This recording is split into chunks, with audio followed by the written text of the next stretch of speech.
Welcome to Eternal Darkness, where nightmares come to life. I'll be your host through these twisted tales tonight. Before we descend into the shadows, remember to like and subscribe to join our growing community of horror enthusiasts. Get comfortable, turn down the lights, and prepare yourself as we begin our journey into the unknown. I'm a 34-year-old independent livestock hauler based in Gallup, New Mexico. 4 hours ago, my dispatcher called with an offer I couldn't refuse.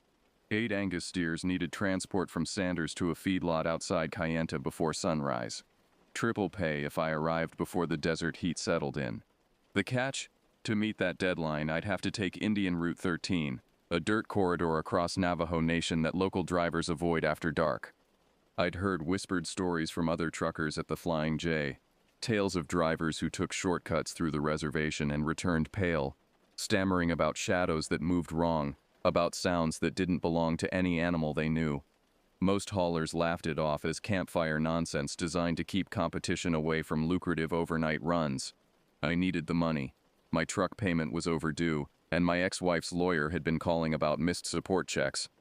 The manifest felt heavier than usual in my hands as I signed it. The cattle were already loaded, their hooves scraping against aluminum floors as they shifted nervously in the trailer. Even in the harsh fluorescent light of the loading dock, their eyes seemed too wide, too alert for animals supposedly sedated for transport. The ranch foreman, a weathered Navajo man named Joseph, watched me secure the trailer doors with unusual intensity. "You sure about taking Route 13 tonight?" he asked, his voice carrying a weight that made my stomach tighten. "Weather's coming in. Road gets treacherous in the rain." I checked the sky, clear except for distant clouds building over the mountains. "GPS shows it's the fastest route. I'll be fine." Joseph nodded slowly, but his expression remained troubled. Just if you see anything strange out there, don't stop. Don't investigate. Keep driving until you reach pavement." He handed me a thermos of coffee, his fingers lingering on the metal surface longer than necessary. "And stay on the radio, even if nobody answers back." I logged the manifest, double-checked the trailer locks, and rolled out just before 11 p.m. on a moonless, humid night in mid-July. The first 20 miles were deceptively peaceful. The Kenworth's massive engine vibrated steadily as we crossed washboard gravel, while distant lightning flickered over the Chusca Mountains like God's own strobe light. My CB radio stayed silent except for occasional bursts of static. Cell phone bars vanished the moment I left the highway, leaving me isolated in a steel cocoon hurtling through emptiness. Inside the trailer, the cattle shuffled restlessly each time lightning silhouetted the rig against towering mesa walls. Their movements seemed too coordinated, too purposeful for animals that should have been dozing during transport. I noted their behavior in my logbook but pressed forward, climbing Buffalo Pass at a steady 45 mph. The headlights carved a narrow tunnel through absolute darkness, revealing nothing beyond the immediate stretch of rutted road. At the summit, a wall of rain swept across the windshield with shocking suddenness. The wipers fought against mud and grit as thick as soup, reducing visibility to mere yards. I downshifted and eased into the descent, knuckles white on the steering wheel. The diesel engine's rumble seemed unnaturally loud in the confined space of the cab, almost drowning out a new sound that shouldn't have been there, a rhythmic scratching from somewhere behind my head, like fingernails dragging across metal. According to my odometer, milepost 41 marked the first cattle guard past the summit. I approached it at a crawl, the truck's massive frame shuddering as 18 wheels rolled over steel slats. In the wash of my headlights, I noticed something that made my breath catch. Fresh gouges carved deep across several bars, 4 perfect parallel channels, each longer than my forearm and still gleaming with exposed metal. No tire could cut steel like that. No farming equipment either. I logged the anomaly into my digital recorder and kept the Kenworth pointed downhill, but unease gnawed at my concentration. The road narrowed between sandstone bluffs that seemed to press closer with each mile. GPS signal died entirely, leaving me alone with engine noise and the irregular drumming of rain against the roof. A sour smell drifted through the ventilation system, metallic and organic like old blood mixed with damp sage. I cracked the driver's side window to clear the air, but the odor only intensified, clinging to the upholstery and settling in my sinuses. My mouth began to water with nausea. A quarter-mile later, the dash camera's motion detector chimed. I leaned forward, squinting through rain-streaked glass. Something crouched just beyond the next cattle guard. man-sized but wrong in every proportion. Elbows jutted at impossible angles, weight balanced on what appeared to be elongated forearms. The figure held perfectly motionless, face turned directly toward my approaching headlights. I eased off the throttle, shifting down to third gear, ready to stop if this was a person in distress or an injured animal. The shape rose with mechanical precision, straight from all fours to full height without using its hands for balance. In that horrifying instant, I saw limbs that hung past its knees, a silhouette easily 7 feet tall, and eyes that reflected amber light like polished coins. Before my mind could process what I was seeing, the figure pivoted with inhuman speed and vanished into the juniper scrub. Not running, gliding, covering 20 feet in the space of a heartbeat. Shock locked my hands to the steering wheel. Every survival instinct screamed at me to reverse course, but the haul schedule hammered in my skull. I crept over the cattle guard at 10 mile per, scanning the roadside vegetation for any sign of movement. Nothing stirred except wind whipping loose sand across the asphalt. Past the bluffs, the landscape opened into a vast flat where Route 13 paralleled what my map labeled Whiskey Creek.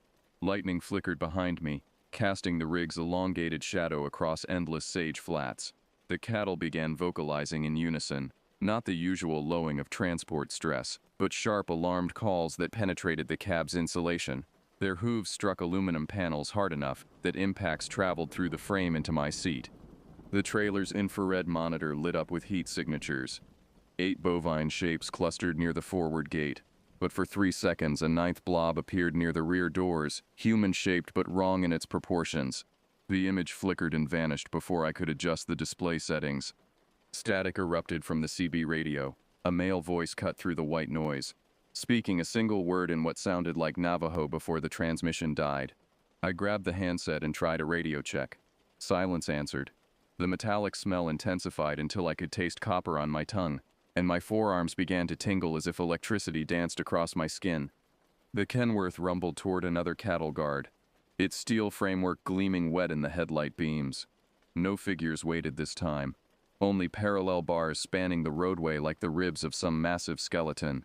I released a breath I hadn't realized I was holding and nudged the throttle, watching the speedometer climb back toward 45.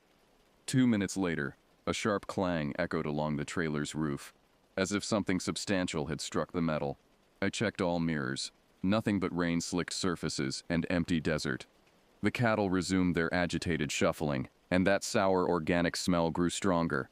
I reminded myself that 8 steers represented 16,000 pounds of beef, that I was sealed inside Detroit steel, and that I'd completed this type of run hundreds of times without incident. Yet the desert felt different tonight. Not empty. Crowded. As if unseen watchers pressed close to the roadway, tracking my progress with predatory patience. By 12:43 a.m., I'd cleared the sandstone corridors and reached what locals call the Whiskey Creek Straightaway. 10 miles of packed dirt with no curves, no ranch lights, and no human habitation. The GPS display remained frozen, but my odometer placed me roughly 25 miles from the junction with US 191. I maintained cruise control at 45 mph more from habit than comfort. The cattle had grown increasingly vocal since my sighting near Buffalo Pass. Hooves struck trailer walls in sharp bursts, then settled into nervous shuffling that never quite stopped. I toggled the infrared monitor repeatedly. 8 heat signatures drifted near the forward gate, sometimes clustering, sometimes spreading apart like schooling fish. No 9th shape appeared, but the system's reliability felt questionable given the night's strangeness. The metallic taste strengthened until my saliva turned coppery. My forearms continued tingling as if invisible insects crawled beneath the skin. I keyed the CB radio. Anybody rolling west on 13 tonight? Eastbound livestock hauler requesting radio check. Static answered. Then a single word in that same low male voice, syllables, I couldn't translate but somehow understood, carried warning. The transmission dropped before I could respond. I cycled through all 40 channels. Same result. Dead air. Then a distinct click as if someone lifted a microphone and set it down without speaking. Ahead, the high beams illuminated another cattle guard a quarter-mile distant. This one sat slightly raised above the roadway, framed by warped cedar posts that leaned inward like arthritic fingers. As I closed distance, a dark form blocked the center of the grate. At first glance, it resembled a man wearing a heavy coat, shoulders hunched against weather. Another 100 feet clarified the image into nightmare. Long arms braced against metal rails, knees bent outward at angles that violated human anatomy. My foot lifted from the throttle unconsciously. The Kenworth slowed to 30, then 20 mil per us. The figure didn't react to my approach. No flinch, no attempt to move aside. At 50 yards, I hit the air horn. 3 sharp blasts, loud enough to rattle loose change in the door pocket. The shape tilted its head as if considering the sound, then dropped to all fours and scuttled off the guard with spider-like agility. The motion was liquid, precise, impossibly fast for anything on this terrain. I guided the truck onto the cattle guard, listening for damage to the undercarriage. Tires rolled across steel slats with their familiar metallic rumble. Halfway over, something substantial struck the right rear quarter panel, a hollow bang like a sledgehammer hitting sheet metal. The steering wheel jerked in my hands. I corrected course, kept the rig aligned, and accelerated hard. In the passenger side mirror, I caught a glimpse of movement in the dust cloud trailing behind us. Something large sprinted parallel to the trailer for several seconds before veering away into darkness. The cattle exploded into sustained vocalizations that filled the cab through the bulkhead separator. The floor vibrated under my boots as 16,000 pounds of beef shifted violently from left to right. I glanced at the infrared monitor. For a heartbeat, a 9th heat signature flared bright red near the rear doors, then vanished as if it had never existed. Sweat collected along my collar despite the air conditioning running at 68 degrees. My heart hammered against my ribs with enough force to make my shirt flutter. Static burst from the CB radio. The same male voice returned, louder and more urgent. 3 words in rapid succession, then a sharp crack as if the transmission had been severed mid-sentence. I pressed the handset button and held it, hoping some highway patrol unit might triangulate my position. Nothing came back except electronic hiss. 8 miles remained to paved highway. The straightaway felt twice that distance. I kept headlights on high beam, eyes sweeping constantly for movement. A ruined trading post appeared on the right. Cinder block walls, roof long collapsed, windows empty as dead eyes. As my front bumper passed the structure, a dark blur shot from behind it straight toward the roadway. I glimpsed an elongated arm, fingers splayed like knife blades. Instinct overruled caution. I swerved left, tires digging into loose gravel shoulder. The trailer fishtailed. I counter-steered, engine RPM spiking into the red zone. Something heavy struck the sidewall near the 3rd axle. 2 impacts in rapid succession, followed by scraping that traveled toward the rear doors like claws dragging across metal.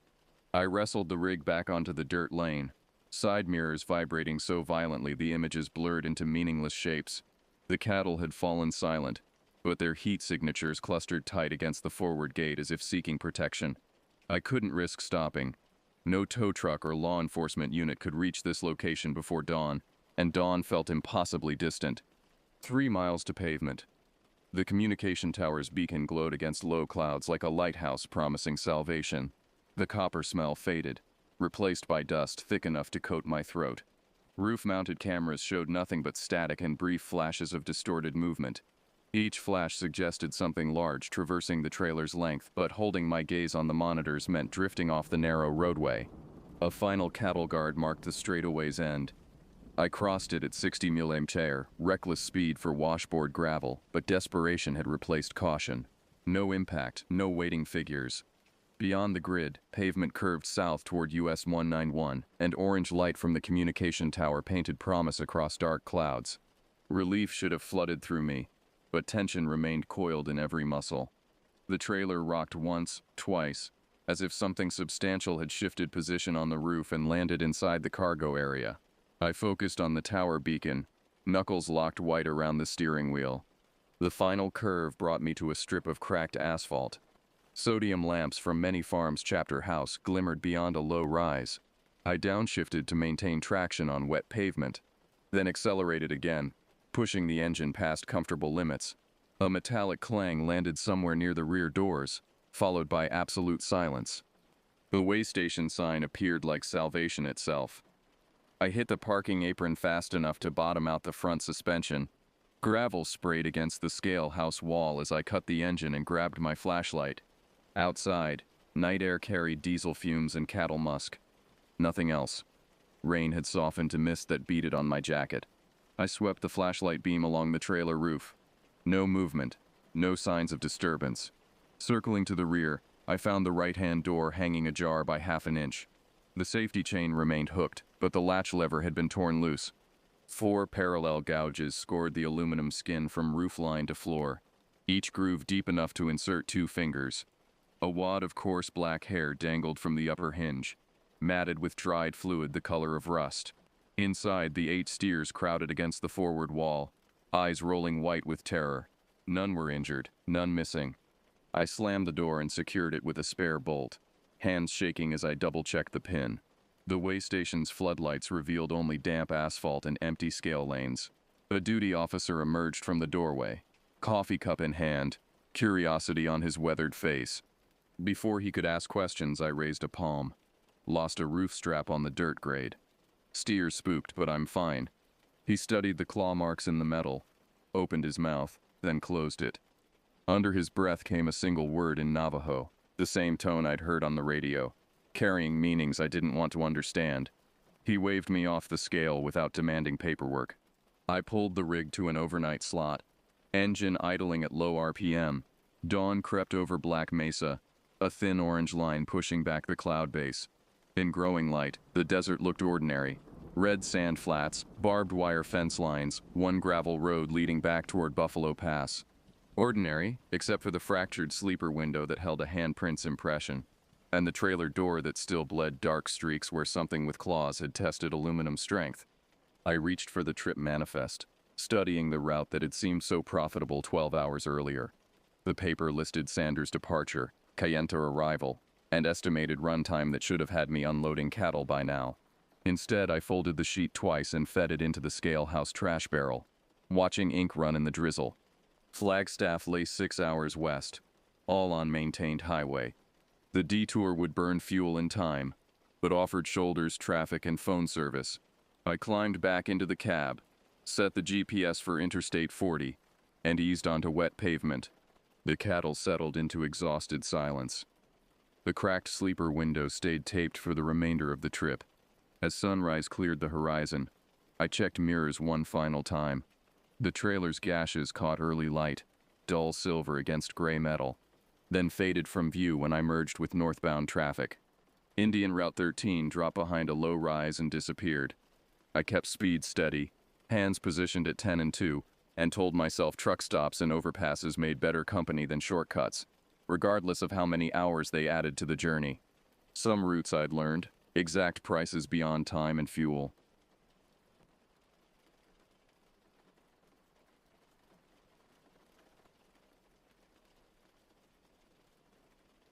Late October of 1986 found me sprawled on my living room couch, eyes fixed on the television screen as Sunday night football highlights flickered in the dim light.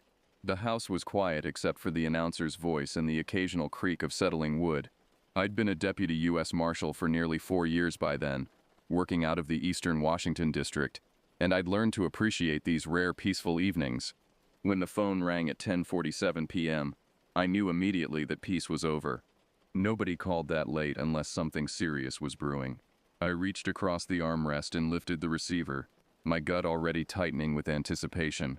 The voice on the other end belonged to my supervisory deputy, and his tone was all business. Federal Courthouse. Tomorrow morning 8 a.m. sharp. Task force briefing. No pleasantries. No explanation. Just the essential information delivered in that clipped, efficient manner that told me everything I needed to know. We had a major fugitive apprehension coming up and it was going to be dangerous. "I'll be there," I said, but he'd already hung up. I sat there for a moment, receiver still pressed to my ear, listening to the dial tone. The football highlights continued playing, but I wasn't watching anymore. My mind had already shifted into work mode, running through possibilities. Task force meant multiple agencies. Multiple agencies meant either a high-value target or someone particularly dangerous. Given the late notice and the urgency in my supervisor's voice, I suspected both. I replaced the receiver and stared at the dark window across the room, seeing my own reflection ghosted in the glass. Tomorrow would bring answers, but tonight brought only questions and the familiar pre-operation tension that settled like a weight in my chest. Sleep came late that night, and when it did, it was restless. Morning arrived cold and gray, typical for Spokane in late October. I arrived at the federal courthouse 15 minutes early, my breath forming clouds in the parking lot as I made my way to the entrance. My supervisory deputy met me at the door, his expression grim beneath his worn baseball cap. "Second floor, conference room B," he said, jerking his thumb toward the stairs. The building had that particular smell of old government facilities: floor polish, aged paper, and bitter coffee. My boots echoed on the marble steps as I climbed to the second floor. The conference room door stood open, and I could already hear the low murmur of voices inside. The room was filling up fast. I recognized several fellow marshals from our district, along with an FBI special agent I'd worked with on a previous case. As the minutes ticked by, more personnel filtered in. Additional marshals from the Seattle office, state troopers in their tan uniforms, and 2 detectives from the Spokane Police Department wearing rumpled suits and tired expressions. By 8 o'clock, we had roughly 20 men packed into that conference room, the air thick with coffee fumes and nervous energy. Conversations died instantly when the chief deputy marshal entered, accompanied by an assistant U.S. attorney carrying a leather briefcase. The chief deputy was a barrel-chested man in his mid-50s, with iron gray hair and a face weathered by decades of hard work. He set his coffee cup on the podium with deliberate care, consulted a folder, and began speaking without preamble. "Gentlemen, we have a high-priority fugitive apprehension. This individual is extremely dangerous, and I want everyone in this room to understand that going in." He paused, letting that sink in before continuing. "The target's name is Raymond Ridgway. 42 years old, stands 6'2", lean build, red hair, dark brown eyes. He's got burn scars on both palms and extensive tattoos on his hands and fingers. He's wanted on 4 counts of homicide, 2 in Idaho, 2 in Oregon. More critically, he's wanted for the murder of 2 FBI agents who were ambushed during an attempted apprehension last year." The temperature in the room seemed to drop. "Killing federal agents put you in a special category of dangerous," the chief continued, his voice hardening. "Ridgway will be armed. He has demonstrated zero hesitation in firing on law enforcement. But don't let his willingness to shoot fool you into thinking he's just another violent criminal. This man is intelligent, calculating, and methodical. He survived multiple manhunts, evaded federal custody twice, and has consistently stayed ahead of us for 18 months. He's dangerous because he's smart." The assistant U.S. attorney began distributing folders as the chief moved to an overhead projector. Someone dimmed the lights, and suddenly the wall behind him displayed a topographical map. All contour lines and elevation markers. Our intelligence places Ridgway in the Patan Wilderness, approximately 15 miles south of the Canadian border. That's roughly 700,000 acres of forest, mountains, and absolute middle-of-nowhere terrain. However, we've managed to narrow the search area considerably. He pointed to a red circle on the map, highlighting a peak that rose sharply from the surrounding landscape. "This is Ula Peak, elevation 8,500 feet. A hunter reported suspicious activity in this area 3 weeks ago. Campfire smoke where there shouldn't be any. Movement near the summit. The FBI conducted an aerial reconnaissance flight, and their analysts believe Ridgway has established a shelter on this shelf here." His pointer tapped a relatively flat area just below the peak's summit. "There are 3 caves in this location. We believe he's using the largest one as his primary shelter. The position is highly defensible. Steep approaches from all sides, excellent sight lines, and multiple escape routes if he needs them. He's had time to prepare, to set up, to dig in. And gentlemen, the weather is turning. We've got snow starting, which means our window of opportunity is closing fast." The chief switched off the projector. When the lights came back up, I could see the tension in every face around me. "This is a joint operation," the chief continued. "U.S. Marshal Service is taking lead. But we've got FBI support for jurisdictional matters, state troopers providing regional backup, and Spokane PD detectives who've connected Ridgway to a safe house he used here last month. We're going in with full tactical gear, long guns, body armor, the works. We'll have helicopter support on standby for extraction or medical evacuation." He leaned forward, gripping the sides of the podium. "The warrant authorizes apprehension or neutralization. That means dead or alive. Raymond Ridgway has killed 6 people, including 2 federal agents. He will not escape this time. Am I understood?" A chorus of acknowledgments filled the room. The assistant U.S. attorney stepped forward, adjusting her glasses. She looked young, maybe early 30s, but her voice carried absolute authority. From a legal standpoint, you're completely covered. We have a federal warrant issued through the Eastern District of Washington. Murder charges are filed, and the Attorney General's office has explicitly authorized lethal force should Ridgway engage. You have probable cause, witness statements, and ballistic evidence linking him to all 6 homicides. He represents a clear and present danger to public safety and law enforcement personnel. You are authorized to use whatever force is necessary to effect this apprehension. Just ensure your actions are justified and proportional to the threat. The chief deputy nodded and resumed control of the briefing. We stage out of Winthrop. That's the closest town to the wilderness boundary, about 40 miles from here. The terrain makes helicopter insertion impossible, so we're driving to the forest access point and then humping it on foot. It's a 10-mile approach to the base of Ula Peak. Once there, you'll divide into 3 teams. Alpha Team takes point for the summit approach. Bravo Team flanks east to cut off potential escape routes. Charlie Team holds the perimeter and provides support if needed. Weather is our clock, gentlemen. We move at first light tomorrow. Questions? A marshal from the Seattle office raised his hand. He was younger than most of us, maybe late 20s, with the eager intensity of someone who hadn't seen enough hard action yet. Sir, what exactly happened to those 2 FBI agents? The room went quiet. The chief deputy exchanged a glance with the assistant U.S. attorney, who gave him a slight nod. He cleared his throat. 2 agents tracked Ridgway to a remote cabin outside Boise. They called in to report they'd found a woman at the location, but she refused to leave with them. According to their final transmission, she became physically resistive when they attempted to remove her from the property. She was protecting him? Someone asked. Unclear, the chief replied. What we know is that while the agents were dealing with the woman, Ridgway ambushed them. Both agents were shot multiple times from close range. The woman disappeared, and we've never located her. The weight of that information settled over us like a heavy blanket. 2 agents dead, a missing witness, and a fugitive who'd proven himself willing and able to kill federal law enforcement without hesitation. Any other questions? The chief asked.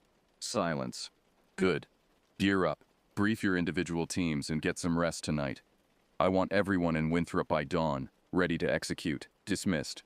We filed out of that conference room with the grim determination of men who understood the stakes. This wasn't going to be a routine apprehension. This was going to be a hunt. Dawn broke gray and cold the following morning as our convoy assembled in the courthouse parking lot. 5 black SUVs and 2 state trooper trucks, engines rumbling in the pre-dawn darkness. I loaded my gear into the lead vehicle. Tactical vest, rifle, spare magazines, medical kit, radio, water, and energy bars. Everything I'd need for a long day in rough terrain. We rolled out at 6:15 a.m., headlights cutting through the morning mist as we headed west on Highway 20. The road was wet from overnight rain, and the windshield wipers beat a steady rhythm as we drove. The North Cascade Mountains loomed ahead of us, dark shapes against a darker sky. Nobody talked much during the drive. Each man was lost in his own thoughts, running through procedures, checking equipment, preparing mentally for what lay ahead. I stared out the window, watching the landscape transition from civilization to wilderness. Houses became sparse, then disappeared entirely. Pavement gave way to gravel. 60 miles from Spokane, we turned onto a Forest Service road that climbed steadily upward through dense stands of pine and Douglas fir. The road deteriorated rapidly. Rutted, muddy, barely wide enough for our vehicles. Branches scraped against the sides of the SUV as we pushed deeper into the forest. The radio crackled occasionally with position updates from the other vehicles, but otherwise the only sounds were the engines laboring and the crunch of tires on loose rock. At the 20-mile mark, the road simply ended at a trailhead. Nothing more than a dirt clearing with a weathered wooden sign marking the entrance to the Patan Wilderness. We parked in a rough line and stepped out into the cold morning air. Ula Peak was visible now, rising sharply above the surrounding terrain, its upper slopes already dusted with fresh snow. Low clouds clung to the summit, obscuring the top third of the mountain. It looked forbidding, unwelcoming, like a place that didn't want visitors. The team leaders gathered for a final briefing while the rest of us checked our gear one last time. Weapons were loaded and safetied. Radios were tested. Maps were studied. Then we split into our assigned teams, and the march began. The trail started deceptively easy. A relatively flat path through a valley floor thick with undergrowth and scattered with fallen logs. Our boots squelched through mud and standing water left by the previous night's rain. The forest closed in around us, dense and claustrophobic, blocking out what little daylight filtered through the clouds above. After the first mile, the terrain began to climb. Gradually at first, then more steeply. The trail transformed into a series of switchbacks that carved their way up the mountainside, and with each turn the elevation increased, and the air grew thinner and colder. 2 hours in, we stopped for our first break. My legs were burning, my back ached from the weight of my gear, and sweat ran down my temples despite the frigid temperature. Looking back down the trail, I could see we'd already climbed several hundred feet. Looking up, I saw nothing but more forest and the mountain looming above us. The radio crackled with check-ins from the other teams. Everyone was on schedule, making good progress despite the difficult terrain. We drank water, ate energy bars, and then continued climbing. By mid-morning, the forest began to thin as we approached the timberline. The trees became sparse and stunted, twisted by constant wind and harsh winters. The ground changed from soft soil to loose shale and frost-crusted grass. Snow appeared in patches at first, then became continuous, a thin white blanket that crunched beneath our boots. The temperature continued dropping. I could see my breath with every exhalation, great clouds of vapor that dissipated quickly in the wind. My fingers were numb despite my gloves, and my face felt raw from the cold. Ula Peak summit drew closer, a dark mass of rock and ice emerging from the clouds. The slopes grew steeper, more treacherous. We slowed our pace, taking care with each step, aware that a fall on this terrain could result in serious injury. It was just past noon when we reached the base of the peak's final approach, a steep, rocky face that rose sharply toward the summit. We gathered in a sheltered area behind an outcropping of boulders, checking equipment and preparing for the final push. That's when the first member of my team noticed something wrong. "Hey, look at this," Torres said, pointing down at something near his feet. I stepped closer and saw a bird lying motionless on the frozen ground. It was a small brown and white songbird, maybe a junco or a sparrow. It lay on its side, wings slightly spread, completely still. No obvious injuries, no blood, just dead. "Huh," I said, not thinking much of it initially. "Must have frozen." "There's another one over here," called another team member, pointing to a spot 15 feet away. Then I started seeing them everywhere. Birds scattered across the ground like fallen leaves. Not just one or two, but dozens of them. Different species, sparrows, thrushes, jays, all dead, all lying where they'd fallen, with no apparent cause of death. "What the hell?" Torres muttered, crouching down to examine one more closely. But it wasn't just birds. As we looked around, we began spotting other small animals among the rocks and snow. Ground squirrels, their small bodies frozen in death. A marmot, its mouth open as if it had died mid-breath. All scattered across the landscape in a rough perimeter around the base of Ula Peak. I pulled my radio from my tactical vest, pressing the transmit button. "Bravo, this is Alpha Lead. You seeing anything unusual at your position?" "Over." Static crackled for a moment before the response came through. "Alpha, Bravo Lead. Yeah, we've got dead wildlife all over the east flank. Birds, rodents, couple of marmots. No visible trauma on any of them. It's like they just dropped dead where they stood. You got the same thing. Over." I looked around at the carpet of small corpses surrounding our position. "Affirmative. Bravo. We've got dozens of them on the west slope. No signs of predation or injury. They all look recently deceased. No significant decomposition. Any theories?" Over. A longer pause this time. When the response came, the voice sounded uncertain. "Negative, Alpha. No idea what could cause this. We've flagged it to Charlie Team, but orders from command are to proceed with the mission. Target is still priority. You good to continue?" Over. I stared at the nearest dead bird, a jay with brilliant blue feathers now dulled by death and frost. Something about this whole situation felt deeply wrong, set off alarm bells in the back of my mind that I'd learned over 4 years to never ignore. But we had a job to do, and Raymond Ridgway was waiting somewhere above us. "Roger that, Bravo. We're proceeding to the summit. Keep us updated if you get any information from command. Alpha out." I clipped the radio back to my vest and turned to my team. They were all staring at me, waiting for direction, their faces showing varying degrees of unease. "Stay alert," I said. "Watch where you step, and don't touch any of the dead animals. We'll report this properly once we've secured Ridgeway. For now, the mission continues. Let's move." We started climbing again, but the mood had changed. Every man was tense now, hyper-aware of our surroundings. We moved more slowly, more carefully, each of us wondering what could have killed so many creatures so quickly and so completely. The dead animals continued appearing as we climbed. Every few yards, another small body lying motionless in the snow.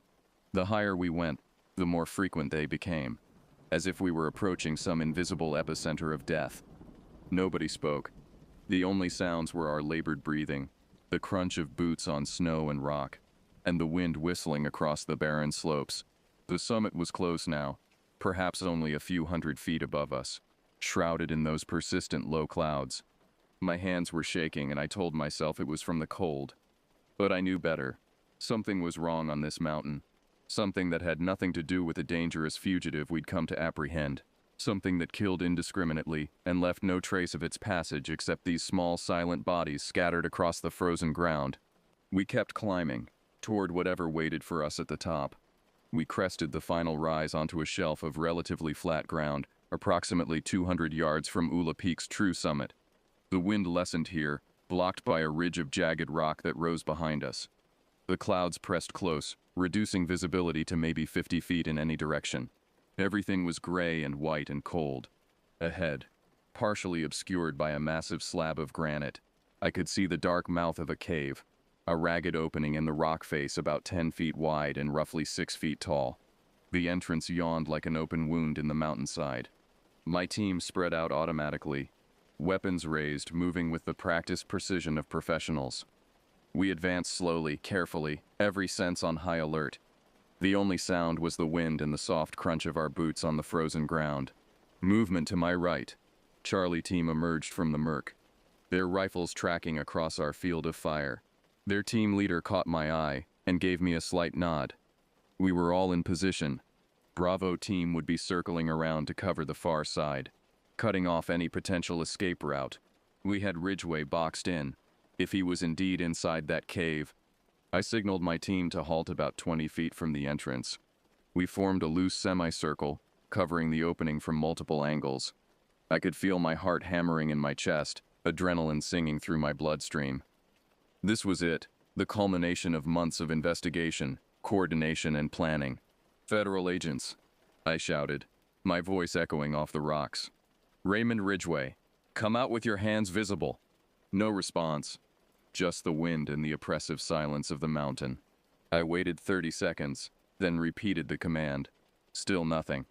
Charlie's team leader gestured to his men, and they began moving toward the cave entrance, weapons at the ready. My team followed, maintaining our formation. At the entrance, I activated my flashlight, and the beam cut through the darkness, illuminating rough stone walls that glistened with moisture. The cave wasn't particularly deep, maybe 30 feet from entrance to the back wall. It narrowed significantly as it went deeper, the ceiling lowering and the walls closing in. The air inside was cold and damp, and it carried a strange, unpleasant odor that I couldn't quite identify. Not decay, not exactly, something else, something sour and organic. We advanced slowly, flashlight beams crisscrossing as we checked every shadow, every crack in the rock. Water dripped somewhere deeper in the cave, a steady rhythmic sound that seemed unnaturally loud in the enclosed space. Then, about halfway into the cave, I saw him. A figure sat with his back to us at the cave's deepest point, shoulders hunched, head bowed.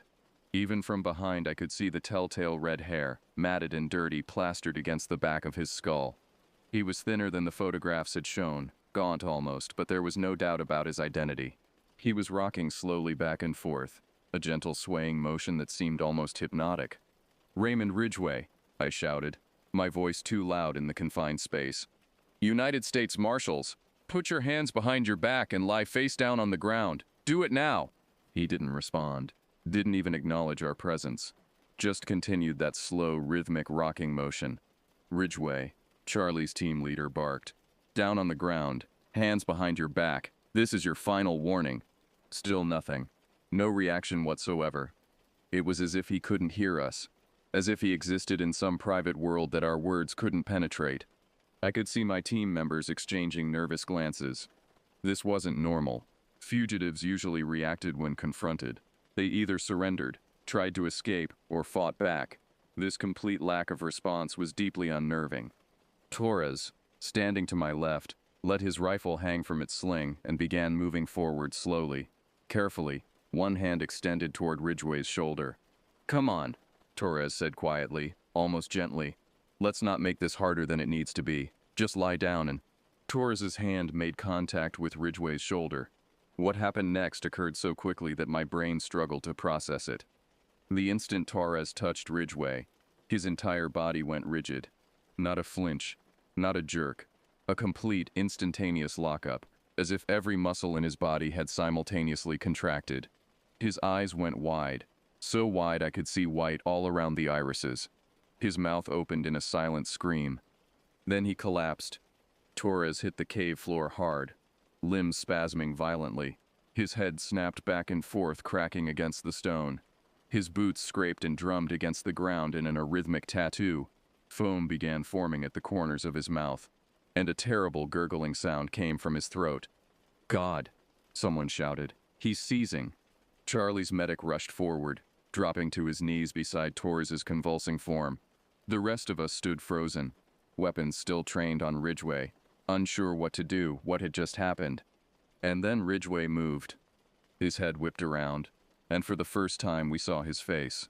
Dark brown eyes, wild and confused, darting between us like a trapped animal trying to understand its situation. His mouth worked soundlessly for a moment before words came out. "What? Where?" "On the ground," I shouted. "Face down, hands behind your back.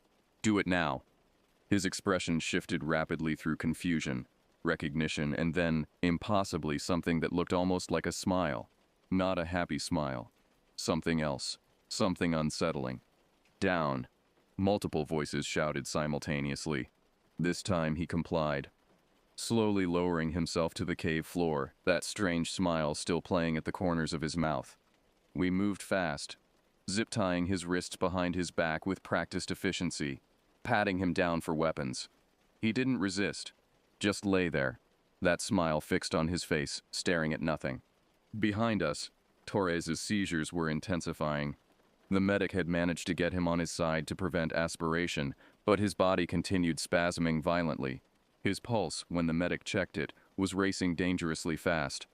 "I need that helicopter now," the medic shouted into his radio. "We've got a medical emergency. Possible status epilepticus. Patient is non-responsive and actively seizing. We need immediate evacuation." The radio crackled with acknowledgement. The helicopter, which had been on standby at a lower elevation, would be here in less than 20 minutes. We hauled Ridgway to his feet, keeping him restrained between two marshals. He didn't struggle, didn't speak, just kept staring ahead with that unsettling smile, as if he knew something we didn't, as if something amusing was happening that only he could perceive. Torres's seizures finally began to slow as the medic administered emergency medication. His convulsions reduced to occasional twitches, then stopped entirely, but he didn't wake up. He lay there breathing shallowly, completely unresponsive, while the medic monitored his vital signs with growing concern. "Pulse is 145, the medic reported. Blood pressure is 180, over 110. He's burning up, temperature feels like it's spiking. We need to get him off this mountain immediately." We moved as quickly as we safely could, carrying Torres on an improvised stretcher fashioned from our gear while keeping Ridgway secured and under guard. The descent from the cave took agonizing minutes, every second feeling like an eternity as Torres remained unconscious. The helicopter arrived 17 minutes after the emergency call, rotors thundering as it settled onto the most level patch of ground the pilot could find. We loaded Torres first, still unconscious, the medic accompanying him. Then Ridgway, cuffed and secured, flanked by two marshals who would ride with him. As the helicopter lifted off, rotors whipping snow and frozen debris into a stinging cloud, I stood watching it disappear into the gray sky. My hands were shaking, and this time it definitely wasn't from the cold. "Alpha Lead, you all right?" I turned to find one of my team members looking at me with concern. "Yeah," I said, not entirely truthfully. "Yeah, I'm fine. Let's clear this site and head down." But I wasn't fine. None of us were. Something had happened in that cave. Something that defied explanation. Torres had touched a man and immediately suffered what looked like a severe seizure. Ridgway had been non-responsive, then suddenly alert.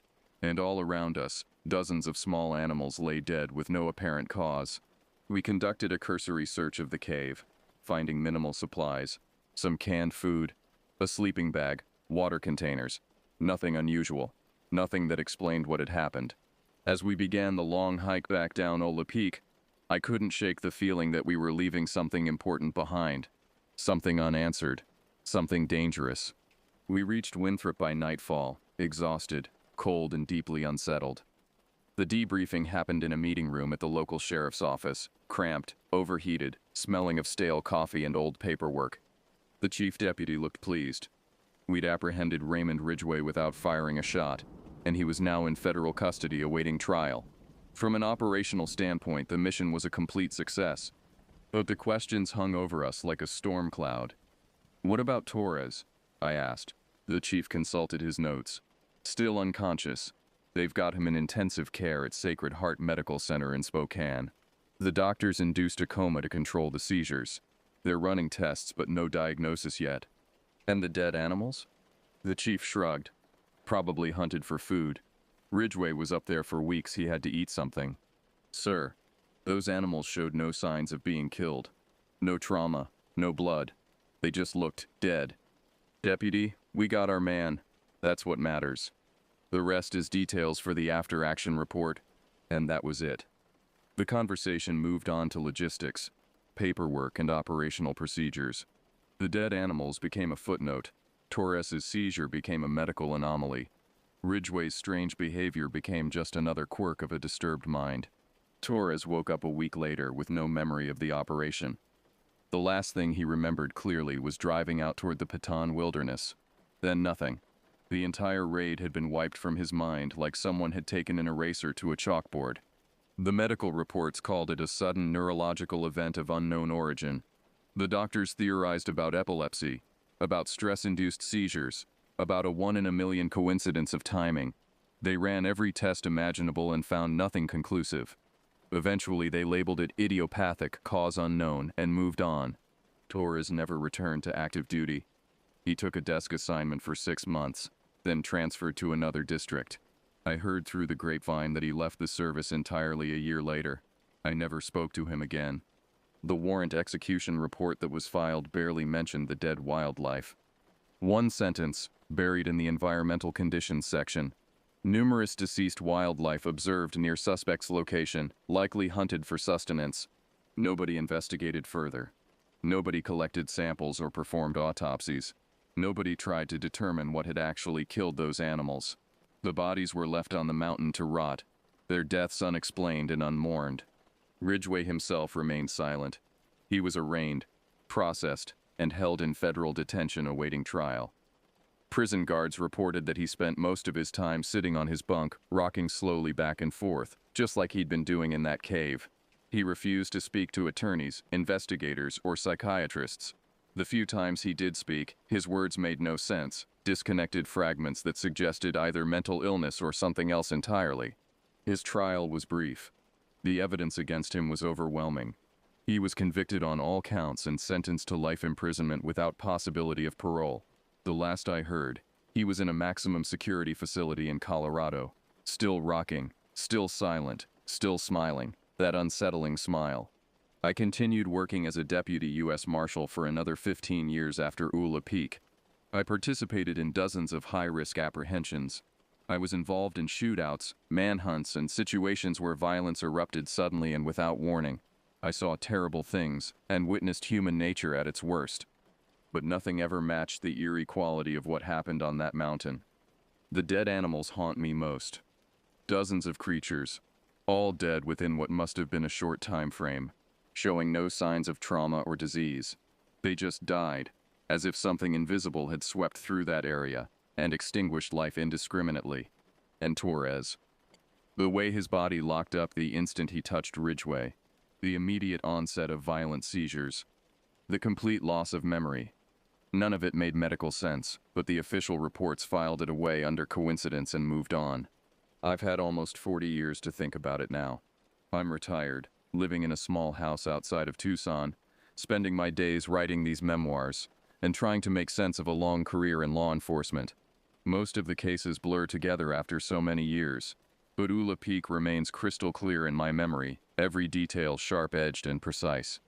I've developed theories, of course.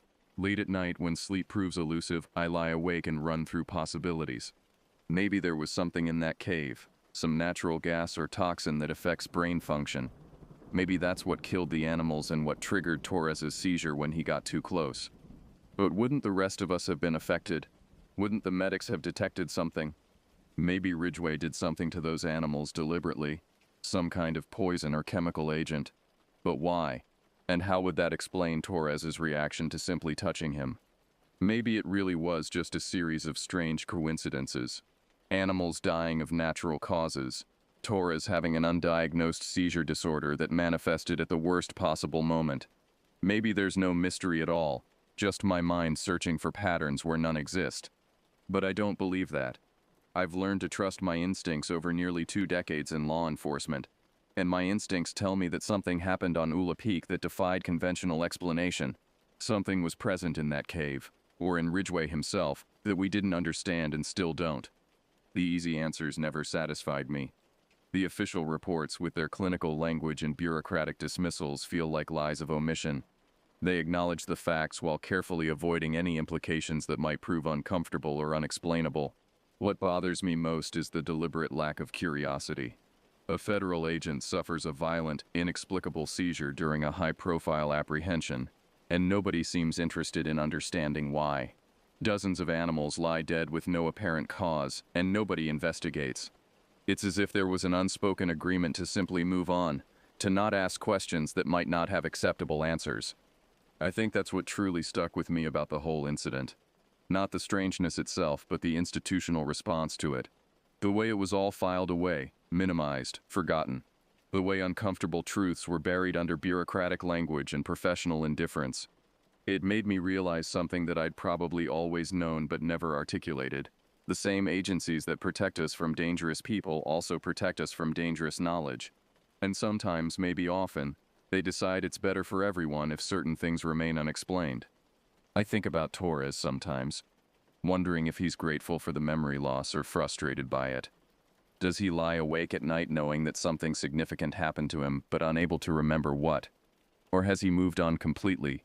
The blank space in his memory just another mystery in a mysterious life. And I think about Ridgway, still alive, still imprisoned, still rocking back and forth in his cell somewhere in Colorado. What does he know that we don't? What happened to him during those weeks alone on Ula Peak? What was he doing when we found him? And why did Torres's seizure seem to break whatever trance he'd been in? These questions have no answers. They'll likely never have answers. That bothers me more than any of the dangerous situations I faced during my career. You can train for violence. You can prepare for confrontation. You can learn to handle fear and uncertainty. But you can't prepare for the inexplicable. You can't train yourself to accept that some things will simply never make sense, no matter how much you think about them. So I write it all down. Every detail I remember, knowing that it probably won't help anyone and certainly won't provide the closure I'm seeking. But maybe someone somewhere will read this account and recognize something I missed. Maybe someone with more knowledge or better resources will see a pattern I couldn't identify. Or maybe it will just remain another mystery, one more unexplained incident in a world full of things we don't understand. That's what keeps me up at night. Even now, decades later. Not the danger I faced or the violence I witnessed. Not even the eerie quality of finding those dead animals or watching Torres collapse. What haunts me is the certainty that something important happened on Ula Peak. Something that might happen again to someone else, and we deliberately chose not to understand it. We caught our fugitive. We closed our case. We filed our reports and moved on to the next assignment. And somewhere in Colorado, Raymond Ridgway sits in his cell, rocking slowly back and forth, smiling at secrets we'll never know.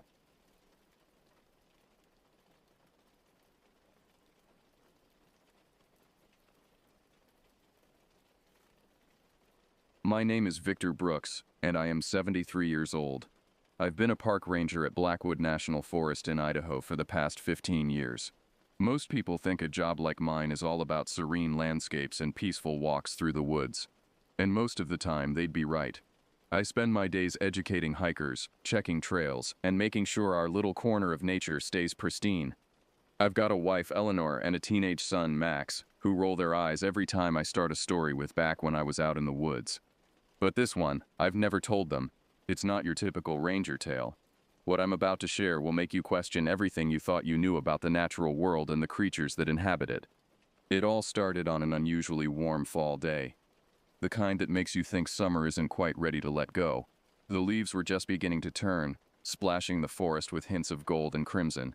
I was out doing a routine check on some of the more isolated trails, the ones that don't see much foot traffic. My buddy Frank Holloway, another ranger, was supposed to meet me later to help clear some debris that had been reported blocking part of the Aspen Ridge Trail. I was about a mile in when I noticed something strange. The forest was quiet, too quiet. Normally, you'd hear the rustling of squirrels, the chirping of birds, even the occasional rustle of a deer, but that day there was nothing, just the crunch of my boots on the path and the whisper of wind through the trees. I remember thinking maybe a predator was nearby, a mountain lion or something. It wasn't unheard of, but it was rare enough to put me on edge. I radioed Frank to see where he was at. "Hey Frank, you close. It's weirdly quiet out here, man," I said, my voice sounding unnaturally loud in the stillness. "Just about there, Vic." "Hold tight," Frank replied, his voice crackling through the static. I decided to keep moving forward, figuring Frank would catch up soon. That's when I saw it. A deep gouge in one of the towering pines. It wasn't a claw mark from a bear or a cat. It was more like something had ripped into it with incredible force, leaving a gaping wound in the bark.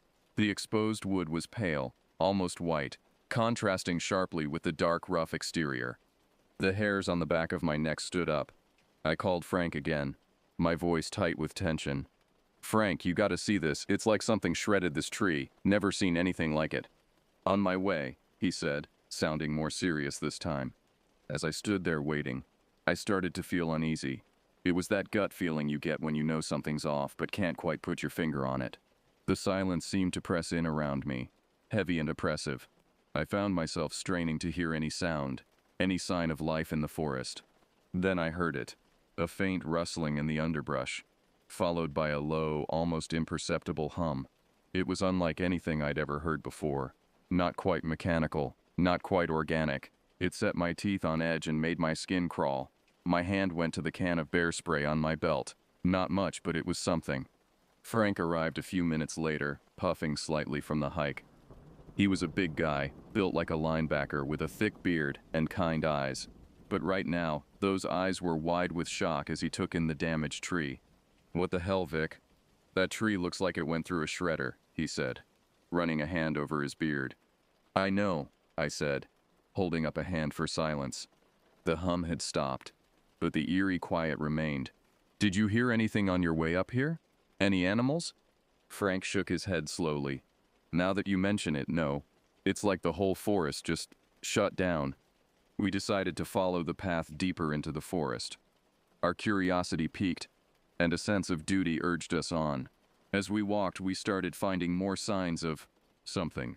Branches broken in ways that didn't make sense. Strange tracks that neither of us could identify. They were almost like human footprints, but elongated, and with what looked like claw marks at the tips. Frank, always the joker, tried to lighten the mood. "Maybe Bigfoot's been hitting the gym, huh?" he said with a forced chuckle. I managed a weak smile, but I could tell he was just as uneasy as I was. There was something fundamentally wrong about all of this. In all my years as a ranger, I'd never seen anything like it. We walked for another half hour, the trail becoming less and less distinct. The trees seemed to press in closer, their branches reaching out like gnarled fingers.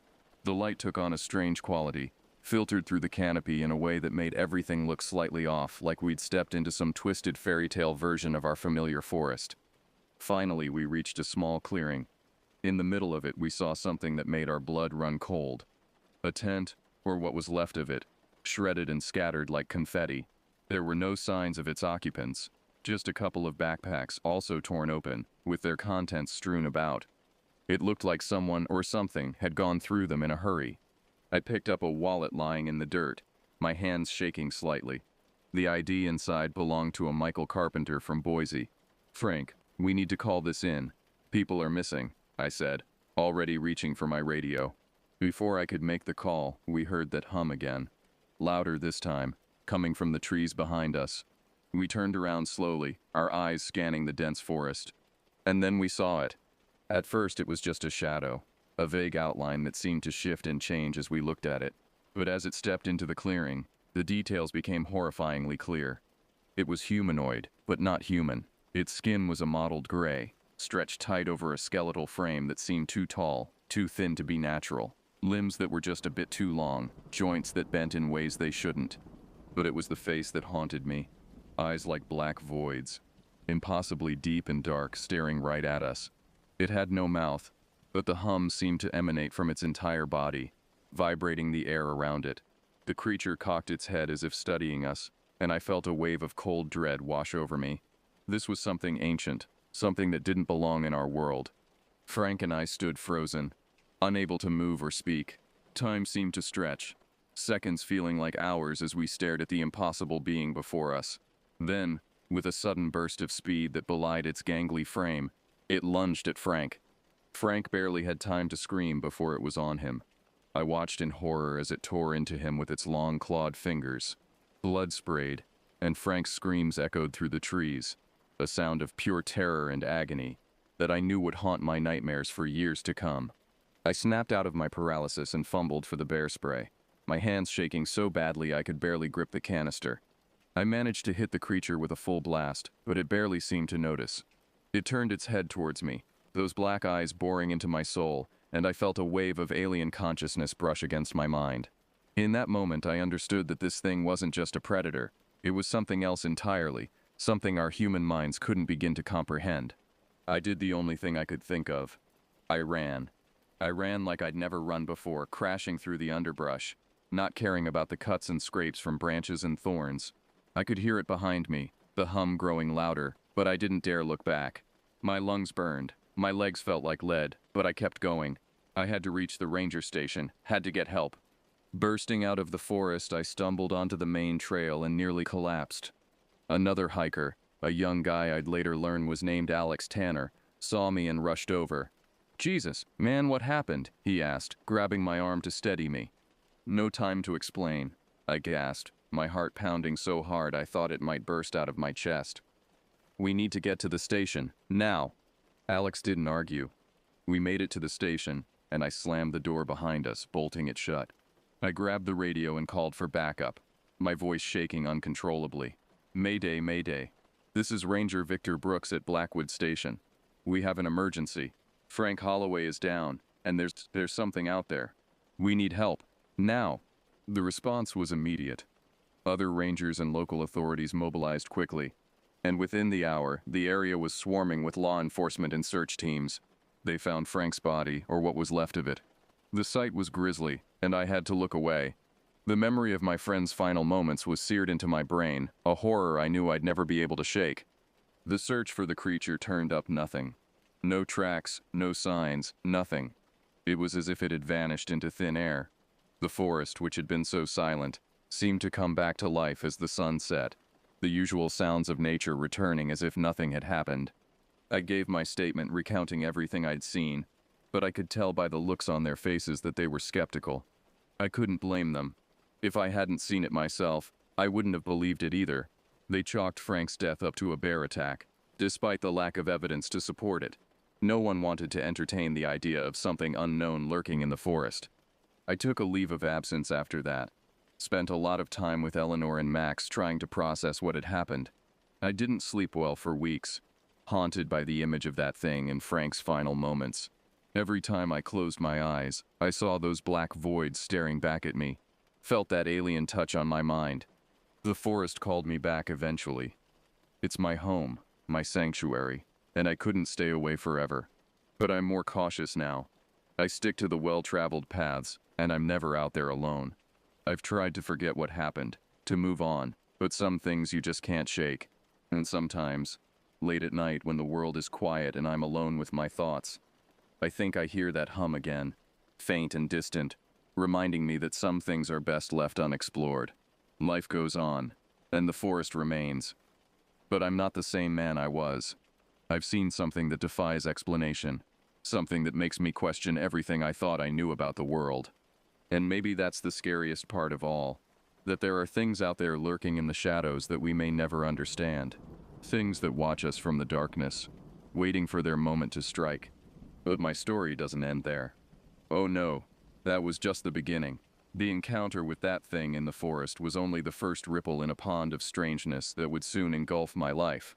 As I tried to piece together what had happened, to make sense of the insensible, I found myself drawn deeper into a world I never knew existed. A world where the lines between reality and nightmare blur. It started small. A few weeks after the incident, I noticed strange symbols carved into trees near the ranger station. They weren't like anything I'd seen before. Not graffiti or trail markers, but intricate swirling designs that seemed to shift and change if you looked at them too long. I tried to photograph them, but every picture came out blurry, as if the symbols themselves were refusing to be captured. Then came the dreams. Night after night, I found myself back in that clearing, reliving the horror of Frank's death. But in these dreams, the creature spoke to me. Not with words, but with images and sensations that flooded my mind. I saw impossible geometries, vast cosmic landscapes that hurt to look at, and always those black, empty eyes staring into my soul. I woke from these dreams drenched in sweat, my heart racing, and my mind reeling from visions I couldn't begin to comprehend. Eleanor was worried sick about me, but how could I explain? How could I tell her that every night I was communing with something that shouldn't exist? As the weeks turned into months, I started noticing other strange occurrences in the forest. Hikers reported hearing weird noises, like a low hum or vibration that seemed to come from everywhere and nowhere at once.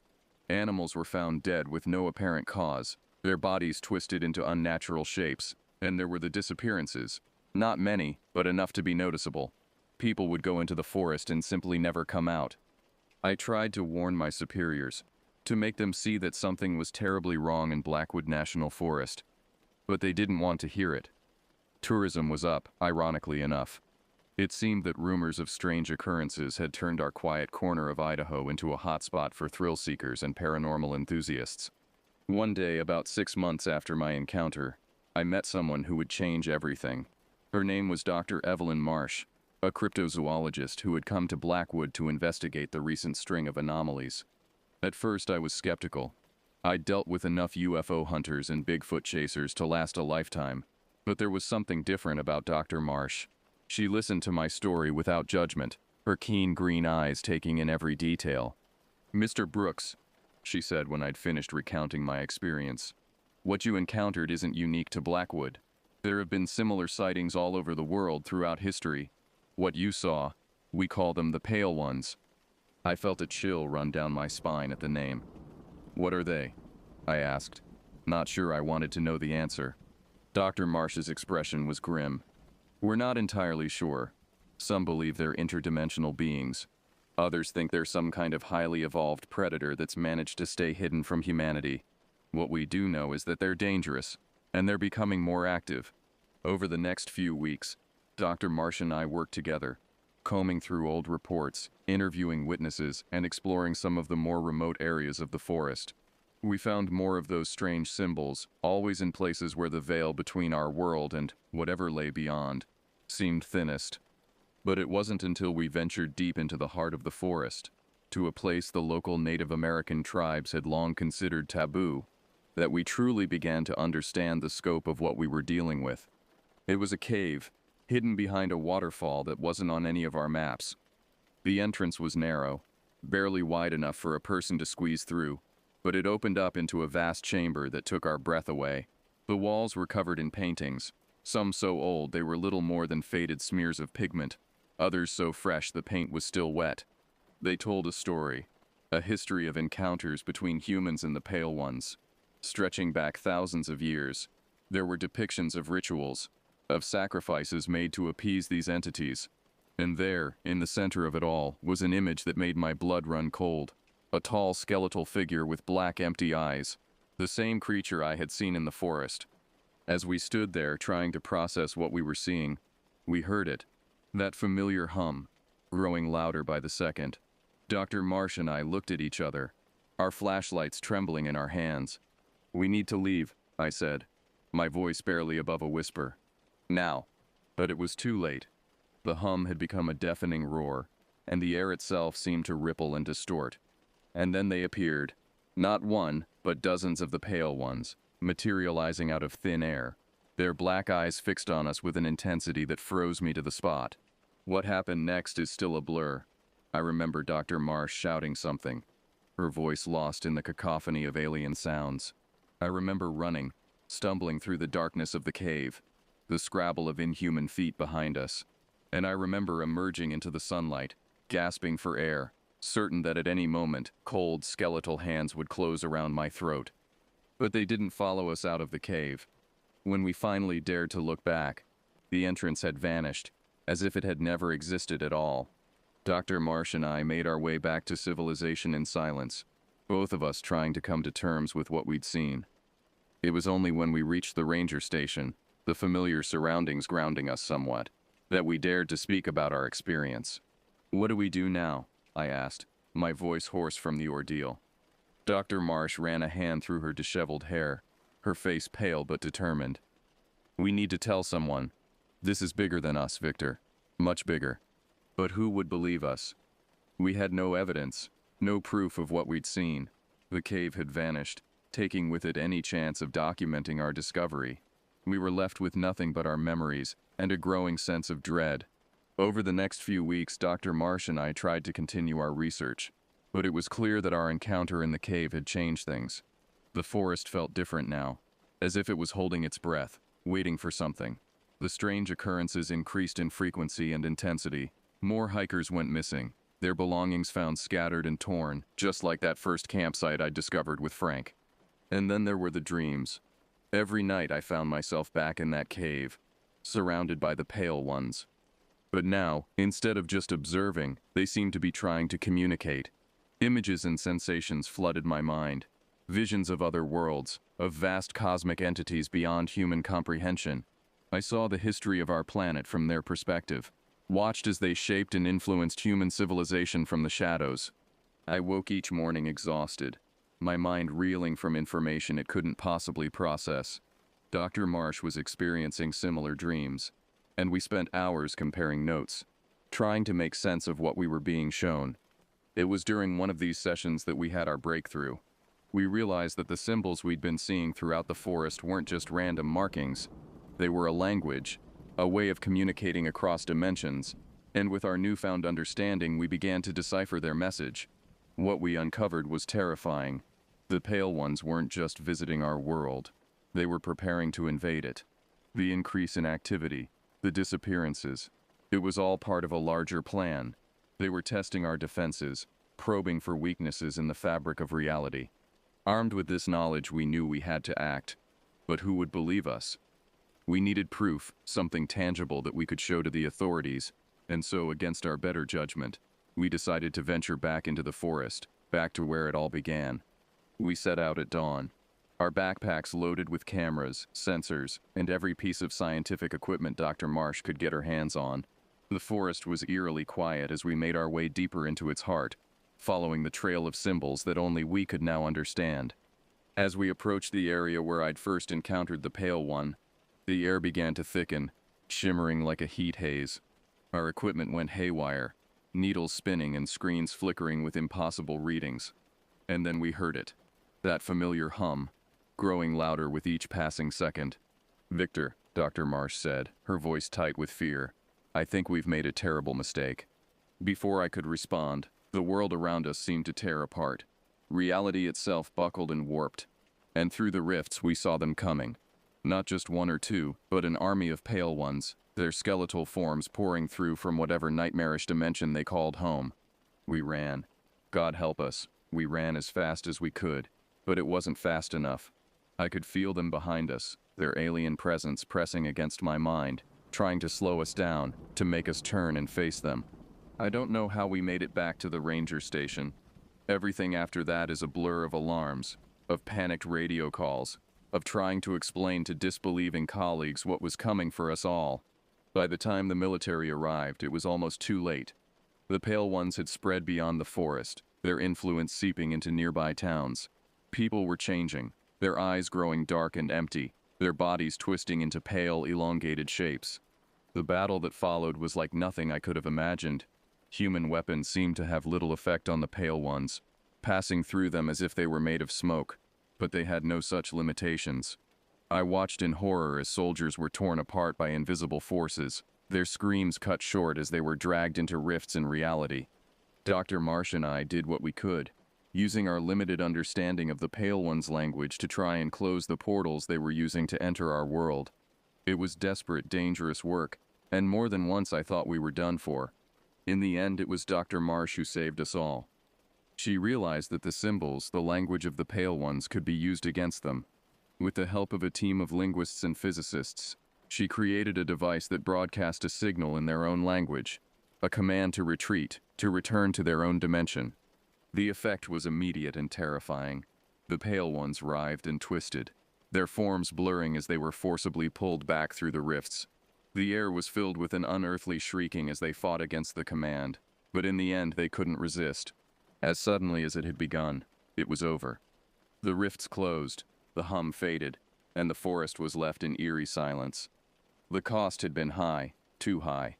Hundreds were dead or missing, and those who survived were changed forever by what they'd seen. In the aftermath, the government did what governments do. They covered it up. Blackwood National Forest was declared a restricted area, officially due to environmental concerns. Those of us who knew the truth were sworn to secrecy, our silence bought with threats and promises in equal measure. But secrets have a way of getting out. Rumors spread, conspiracy theories flourished, and deep in the forest, in places where the boundary between worlds is still thin, the symbols remain, waiting for someone else to unlock their terrible meaning. As for me, I couldn't stay. The forest that had been my home for so long now felt alien and threatening. I retired, moved away with Eleanor and Max, tried to build a new life far from the shadows of Blackwood. But I can't escape the memories, or the dreams. Every night I find myself back in that cave, surrounded by those ancient paintings. And in the darkness, I hear the hum, growing louder, coming closer. I wake in a cold sweat, my heart pounding, and I wonder, did we really stop them, or did we just delay the inevitable? Because deep down, I know the truth. The Pale Ones are still out there, watching, waiting, and someday they'll be back. When that day comes, will we be ready, or will we finally learn the terrible price of our curiosity, of daring to peer behind the veil of reality? Only time will tell.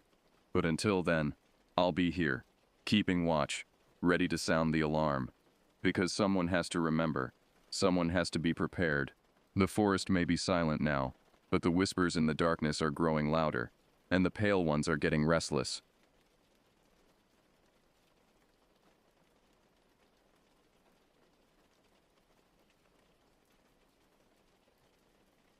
You ever feel like you're running from something, even when there's nothing chasing you? That's how I ended up in Grantsville, West Virginia.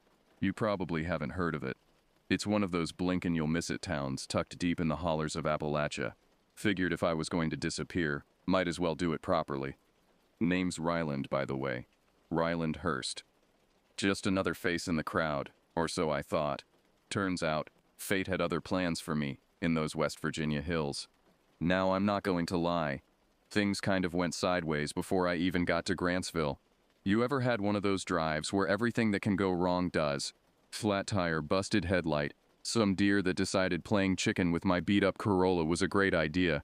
By the time I finally stumbled into town, I was soaked through from changing the tire in the rain and ready to collapse.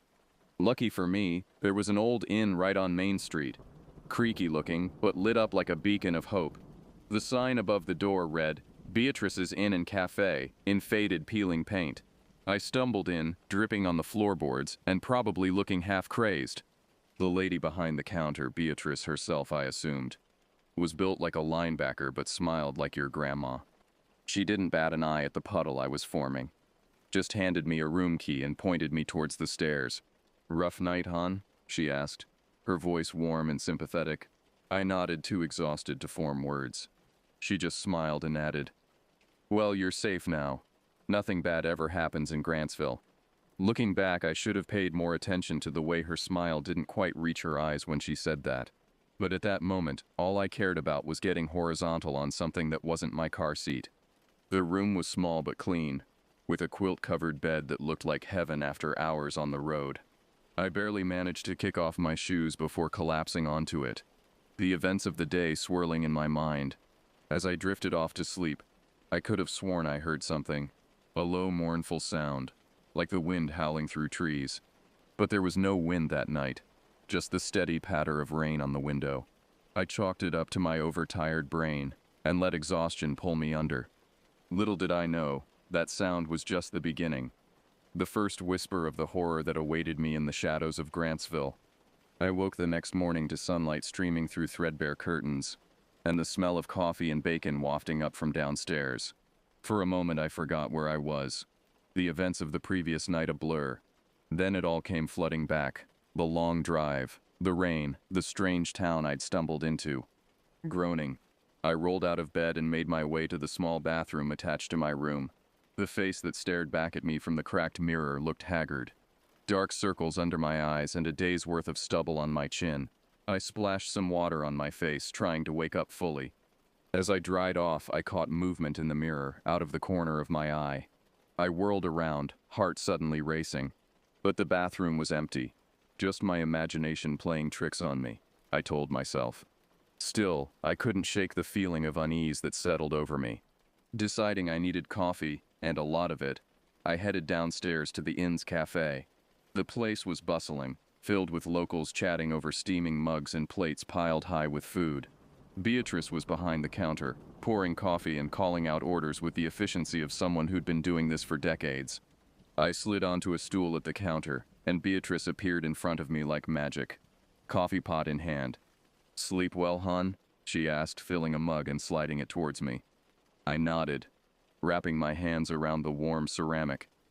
"Like the dead," I replied, then winced at my choice of words. Something about this place made me feel on edge, though I couldn't put my finger on why. Beatrice just smiled, that same grandmotherly smile that didn't quite reach her eyes. "Hungry?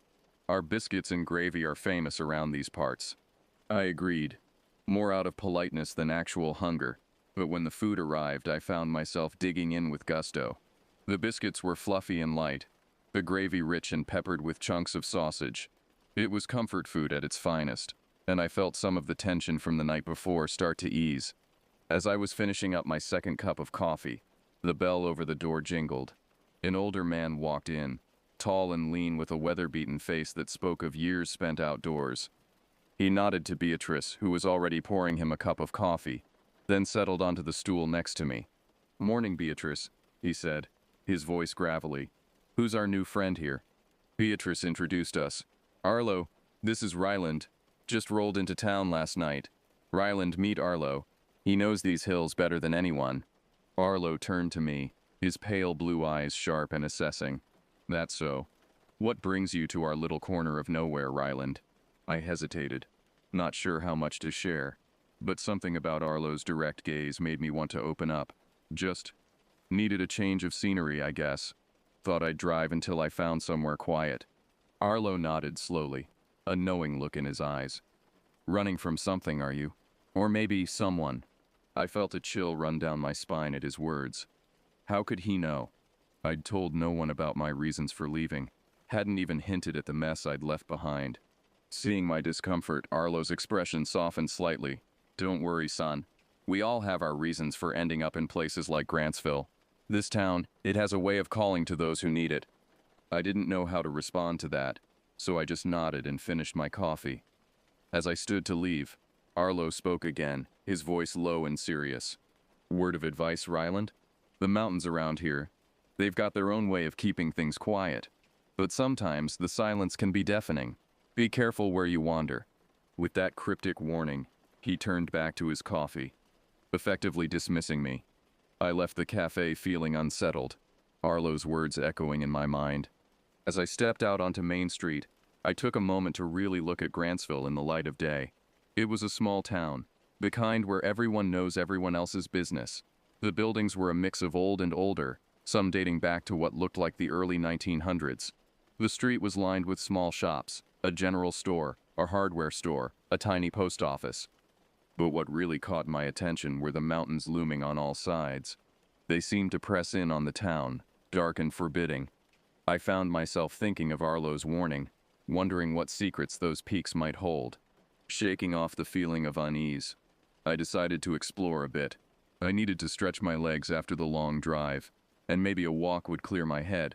As I started down the street, I couldn't shake the feeling that eyes were following me.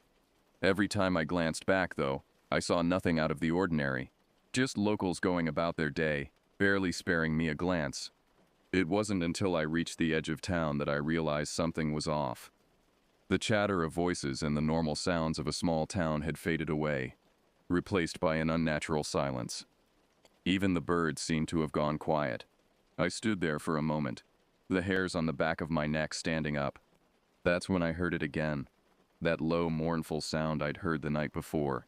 It seemed to be coming from the woods just beyond the town limits. Against my better judgment, I found myself drawn towards it.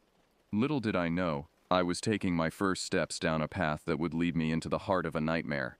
The trail leading into the woods was barely visible, overgrown and rarely used from the looks of it. As I pushed through the underbrush, the sounds of the town faded away completely, replaced by the rustle of leaves and the occasional snap of a twig under my feet. I'd been walking for maybe 15 minutes when I came across a weathered wooden sign, half hidden by vines. Brushing them aside, I read the faded lettering, Raven's Perch Trail, 2 miles. An arrow pointed deeper into the woods. Something about the name sent a shiver down my spine, but my curiosity was piqued. I'd come this far, might as well see where the trail led. Besides, the thought of a bird's-eye view of the area was appealing. Maybe I could get my bearings, figure out my next move. As I continued along the trail, the forest seemed to close in around me. The trees grew taller, their branches intertwining overhead to block out most of the sunlight. The air grew cooler, heavy with the scent of damp earth and decaying leaves. That's when I first noticed the sound. At first, I thought it was just the wind rustling through the leaves. But as I walked, it seemed to grow louder, more deliberate. It was keeping pace with me, always just off the beaten path. I tried to tell myself it was nothing, just my imagination running wild after Arlo's cryptic warning. But that little voice in the back of my head, the one that's kept me alive more than once, was screaming that something wasn't right. The trail began to climb, becoming steeper and rockier. I was breathing hard, both from the exertion and the growing sense of unease. That's when I saw it, a flash of movement just ahead, something large darting between the trees. I froze, my heart hammering in my chest. "Hello?" I called out, my voice sounding small and pathetic in the vastness of the forest. "Anyone out there?" Silence. Just the wind whispering through the leaves and the pounding of my own pulse in my ears. "Get a grip, Ryland," I muttered to myself. "It's probably just a deer or something." But even as I said it, I knew it wasn't true. Whatever I'd seen was much too big to be a deer. And the way it moved, it was almost human-like, but not quite. I debated turning back, but something drove me forward. Maybe it was stubbornness, or maybe it was that same self-destructive curiosity that had gotten me into trouble more than once in my life. Whatever the reason, I pressed on. The trail grew steeper still, turning into a near-vertical climb in some places. I was gripping the rocks, focusing on each step, when I heard it. A sound that made my blood run cold. It was like a woman screaming mixed with the howl of some kind of beast, high-pitched, agonized, and utterly inhuman. I stumbled, nearly losing my footing on the rocky path. As I steadied myself, I looked up, and that's when I saw it. Crouched on a ledge just above me was a creature straight out of a nightmare. It was tall, at least 7 feet, covered in thick, dark fur. Its face was a grotesque mixture of human and animal features. A wolf's muzzle, filled with razor-sharp teeth, but with eyes that were disturbingly intelligent. Its body was shaped like a man's, all lean muscle, but its hands ended in claws longer than my fingers. For a moment, we just stared at each other. I was frozen in place, my mind struggling to process what I was seeing. The creature tilted its head, almost as if it was confused by my presence. Then, as if a switch had been flipped, it let out another of those bone-chilling howls and lunged towards me. I didn't think. I just reacted. I scrambled backward, nearly falling as I tried to put distance between myself and the monster. Rocks and loose dirt slid under my feet as I half ran, half slid down the path I'd just climbed. I could hear it behind me, its snarls growing louder, claws scraping against stone as it gave chase. Branches whipped at my face as I ran. Stones rolled under my feet, every second expecting to feel the creature's hot breath on my neck. I burst out of the trees into a small clearing, my lungs burning, legs trembling with exertion and fear. For a split second, I thought I'd lost it. Then I heard a growl, so close it made my skin crawl. I spun around just in time to see the creature emerging from the shadows of the forest. It moved with an unnatural grace, its eyes locked on me with predatory focus. In that moment, I knew with certainty that I was going to die, but some primal instinct for survival kicked in. My hand went to my pocket, fingers closing around the switchblade I always carried. It was a pathetic weapon against this monster, but it was all I had. The creature lunged, impossibly fast. I raised the knife, a wordless cry tearing from my throat. There was a moment of searing pain as its claws raked across my chest. Then the world exploded into chaos. We went down in a tangle of limbs, the creature's weight crushing me. Its face was inches from mine, jaws snapping, hot breath reeking of decay. I fought with everything I had, the knife flashing in the dappled sunlight. I'm not sure how I did it. Maybe it was pure adrenaline, or maybe some kind of divine intervention, but somehow I managed to drive the blade deep into the creature's chest. It let out a roar that shook the trees, black blood gushing from the wound. For a moment its eyes met mine, and I saw something there that chilled me even more than the attack had. There was pain there, yes, but also recognition, intelligence. This wasn't just some animal. Then it was gone, disappearing into the trees with impossible speed, leaving me alone in the clearing. I lay there for I don't know how long, gasping for breath, my body aching, mind reeling from what had just happened. When I finally managed to sit up, I saw the trail of black blood leading into the forest. My t-shirt was in tatters, 4 parallel gashes across my chest, oozing blood. With shaking hands, I retrieved my knife, wiping it clean on the grass. Then, on unsteady legs, I began the long walk back to town. Every shadow seemed to hide a threat, every rustle in the undergrowth making me flinch. By the time I stumbled back onto Main Street, the sun was setting, casting long shadows that seemed to reach for me like grasping fingers. I must have been quite a sight, clothes torn and bloody, wild-eyed and trembling. But the strange thing was, no one seemed to notice. The few people still out on the street barely glanced my way. It was as if they didn't see me at all, or worse, as if the sight of someone stumbling out of the woods looking like they'd gone 10 rounds with a bear was nothing out of the ordinary. I made it back to Beatrice's inn, not sure where else to go. As I pushed open the door, I caught sight of Arlo sitting at the counter. Our eyes met, and in that moment I knew. He knew what was out there in those woods. He'd known all along. But before I could confront him, the world started to spin. The last thing I remember is Beatrice's concerned face hovering over me as the floor rushed up to meet me. When I woke up, I was back in my room at the inn. My wounds had been cleaned and bandaged, my torn clothes replaced with fresh ones. For a moment, I thought maybe it had all been a nightmare. But the dull ache in my chest and the memory of those intelligent, inhuman eyes told me otherwise. I knew I should leave, get as far away from Grantsville as possible. But something held me back. Maybe it was the need to understand what I'd encountered out there in the woods. Or maybe it was the growing I nodded, a mix of relief and resignation washing over me. I understand, I said, looking down at my hands. The nails were still a bit too long, too sharp, but they no longer resembled claws. What happens now? Arlo exchanged a glance with Beatrice before answering. Now you have a choice to make. You can leave Grantsville, try to build a life somewhere else. Or, I prompted when he trailed off. Or you can stay, Beatrice finished for him. Become part of the town, help protect it. We could use someone with your unique perspective. I looked around the room, at the faces of the townspeople who had gathered to witness the ritual. There was fear there, yes, but also acceptance, understanding. These people had lived with the secret of the Quiet Ones for generations. They knew what it meant to straddle the line between two worlds. I'll stay, I heard myself say, the words feeling right as soon as they left my mouth. I don't think I could go back to my old life now, even if I wanted to. Arlo nodded, relief evident on his face. Good, he said. Because I have a feeling we're going to need you." As if in response to his words, a howl echoed from the mountains. Closer than ever before, we all turned to look out the window. There, at the edge of town, stood a group of figures, tall, inhuman, their eyes glowing in the darkness. "They're not happy," Arlo said grimly. "Breaking their hold on you, it's upset the balance." I felt a chill run down my spine, but also a surge of determination. "Then we'll find a new balance," I said, surprised by the strength in my voice. As I stood there, surrounded by my new community, facing the dark shapes at the edge of the forest, I realized that my journey was far from over. In fact, it was just beginning. The man who had driven into Grantsville all those weeks ago was gone.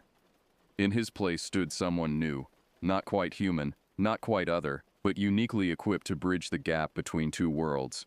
Whatever challenges lay ahead, whatever dark forces might emerge from the shadows of the Appalachian wilderness, I would face them, because Grantsville was my home now, and I would protect it, no matter the cost.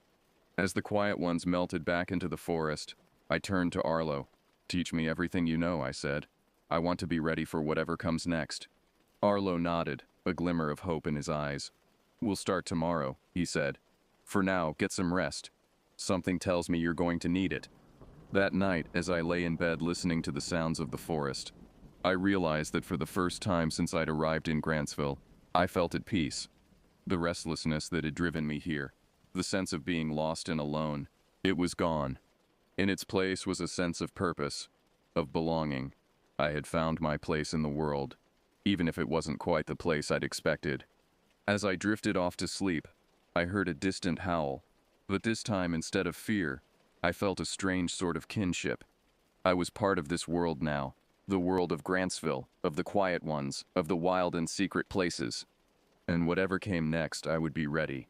The months that followed were a whirlwind of training and adjustment. Arlo took me under his wing, teaching me the history of Grantsville and its uneasy truce with the Quiet Ones. I learned about the wards that protected the town, the rituals that kept the balance between our world and theirs. But more than that, I learned about myself, about the changes that had become a permanent part of me. My senses remained heightened, my strength and agility far beyond human norm. I could see in near total darkness, could hear conversations from hundreds of yards away. And then there were the less physical changes. I found myself drawn to the woods in a way I never had been before.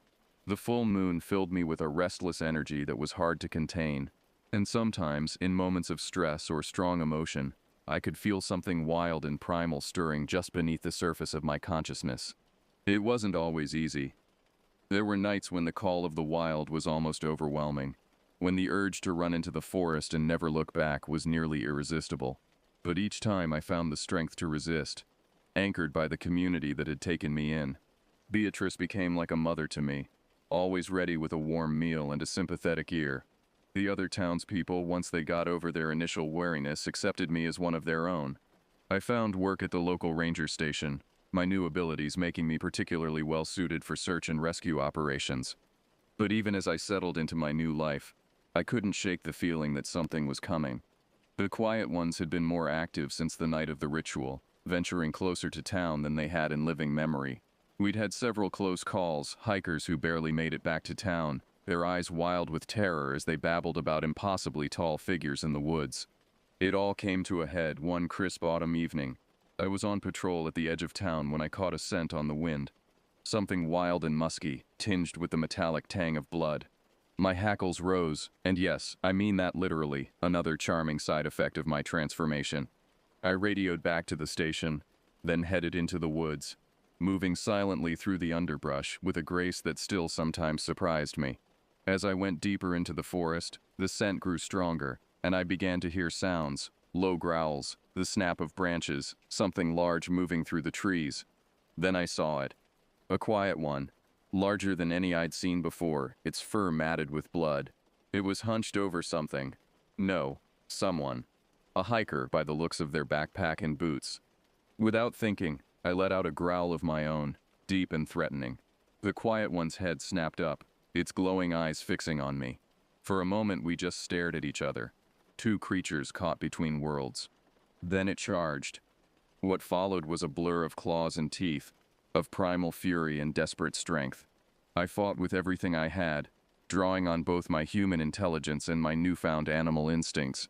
We crashed through the underbrush, our battle shaking the very trees around us.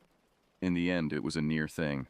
I managed to drive the creature back, but not before sustaining some nasty wounds of my own. As it retreated into the deeper woods, I turned my attention to the hiker.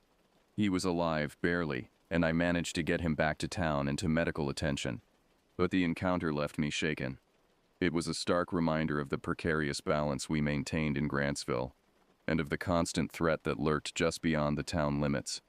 That night, as Arlo tended to my wounds, we had a long talk about the future. "They're getting bolder," he said, his face grave. "Something's changed in their world, and it's spilling over into ours." I nodded, wincing as he applied a stinging herbal poultice to a particularly deep gash. "What do we do?" Arlo was quiet for a long moment. "We prepare," he said finally. "We strengthen our defenses, train more people to defend the town, and," he hesitated, then continued, "we might need to consider taking a more proactive approach."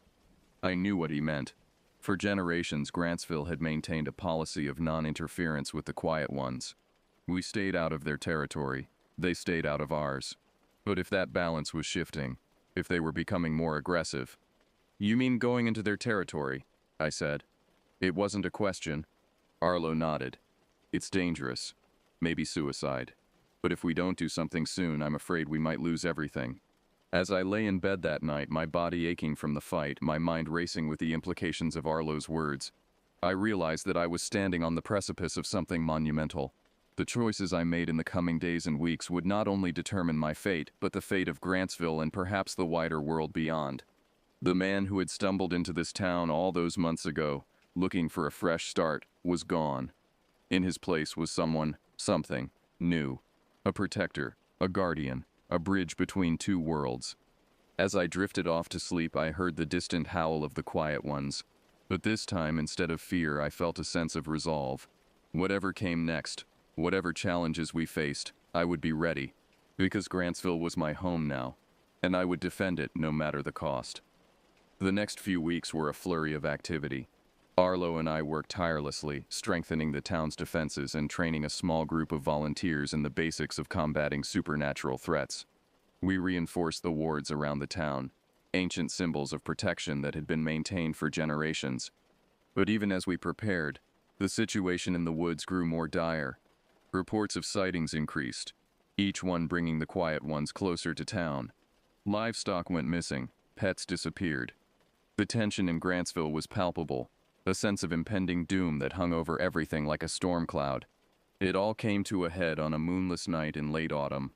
I was awakened by the sound of the town's emergency siren, a sound I'd never heard outside of testing. I was out of bed and dressed in seconds, my enhanced senses on high alert. As I rushed outside, I was hit by a wall of scents, fear, blood, and something else. Something wild and ancient and angry. The Quiet Ones were here, in force, and they were attacking the town. The next few hours were chaos. The creatures moved through the darkness with terrifying speed and silence, their glowing eyes the only warning before they struck. We fought back as best we could, but it quickly became clear that we were outmatched. I found myself in the thick of the fighting, my newfound abilities allowing me to go toe-to-toe with the Quiet Ones in a way no one else could. But for every one we drove back, two more seemed to take its place. As dawn approached, we had managed to push the attack back to the edge of town, but at a terrible cost. Houses lay in ruins, and many of our defenders were injured, or worse. And still, the Quiet Ones kept coming. That's when I saw him, the leader of the Quiet Ones. He stood at the edge of the forest, taller than the others, his eyes burning with an intelligence that was terrifyingly human. And he was looking right at me. In that moment, I knew what I had to do. This wasn't a battle we could win through force. It needed to end here and now, or Grantsville would be lost. I stepped forward, away from the defensive line we'd established. I heard Arlo call out to me, but I didn't stop. I walked towards the leader of the Quiet Ones, my heart pounding but my resolve firm. As I approached, the other creatures fell back, forming a circle around us. The leader watched me come, his head tilted in what might have been curiosity. "Enough," I said, my voice carrying in the eerie silence that had fallen. This ends now. The leader's mouth opened in what might have been a smile, revealing rows of razor-sharp teeth. And how do you propose to end it? Little in between one. His voice was like gravel and wind, barely recognizable as speech. A challenge, I said, drawing on everything Arlo had taught me about their culture and customs. You and me. If I win, you and your kind leave Grantsville alone. For good. The leader's eyes narrowed. And if I win, I swallowed hard, knowing what I was about to offer might well be the end of me. If you win, I go with you, willingly, to be one of you, fully and completely. A ripple of what might have been excitement ran through the gathered quiet ones. Their leader studied me for a long moment, then nodded. Agreed. What followed was the fight of my life. The leader was stronger, faster, and more vicious than any opponent I'd ever faced. His claws raked across my skin. His teeth snapped inches from my throat, but I had something he didn't. The memory of my humanity, and the desperate need to protect the people I'd come to call family. The battle seemed to last for hours, though it was probably only minutes. We crashed through the underbrush, our conflict shaking the very earth beneath our feet. I was battered, bleeding, pushed to the very limits of my endurance. But in the end, it was that spark of humanity that made the difference. As the leader lunged for what he thought would be the killing blow, I fainted, then used a move Arlo had taught me, a grapple that used the creature's own momentum against it. There was a sickening crack as the leader went down. His neck bent at an unnatural angle. For a moment, everything was still. Then, slowly, the other quiet ones began to retreat, melting back into the forest until only I remained, standing over the body of their fallen leader.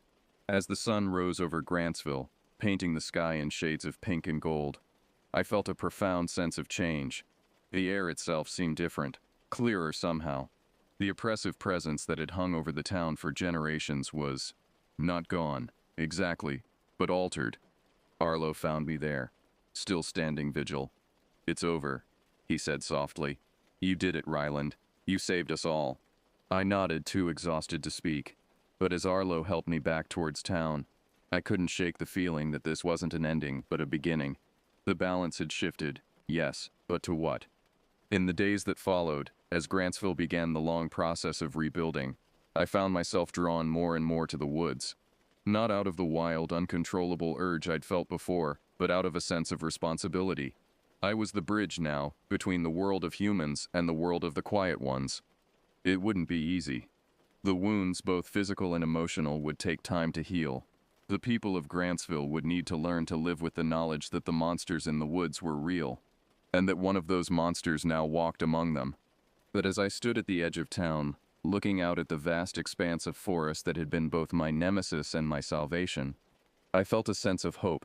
We had faced the darkness and emerged, changed but unbroken. Whatever came next, whatever new challenges we might face, we would face them together, because that's what it meant to be part of Grantsville. That's what it meant to be a guardian of the hidden world. And me? Well, I was finally home.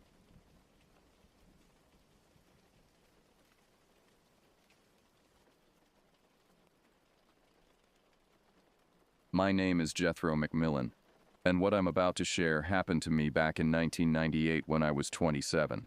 Looking back now, I can still feel the chill that runs down my spine when I recall those events. I suppose sometimes life has a way of pushing you toward experiences you'd never choose for yourself. That spring, I had fallen into one of those valleys that seem to swallow everything good in your life. I lost my job at Thompson & Associates, where I'd worked as an account manager for 5 years, and my girlfriend Rachel ended our 3-year relationship, all within the span of a few brutal weeks. The severance package felt like cold comfort as I sat in my empty apartment, surrounded by the deafening silence of a life that had suddenly derailed. It was during one of those sleepless nights when my old friend Thad called.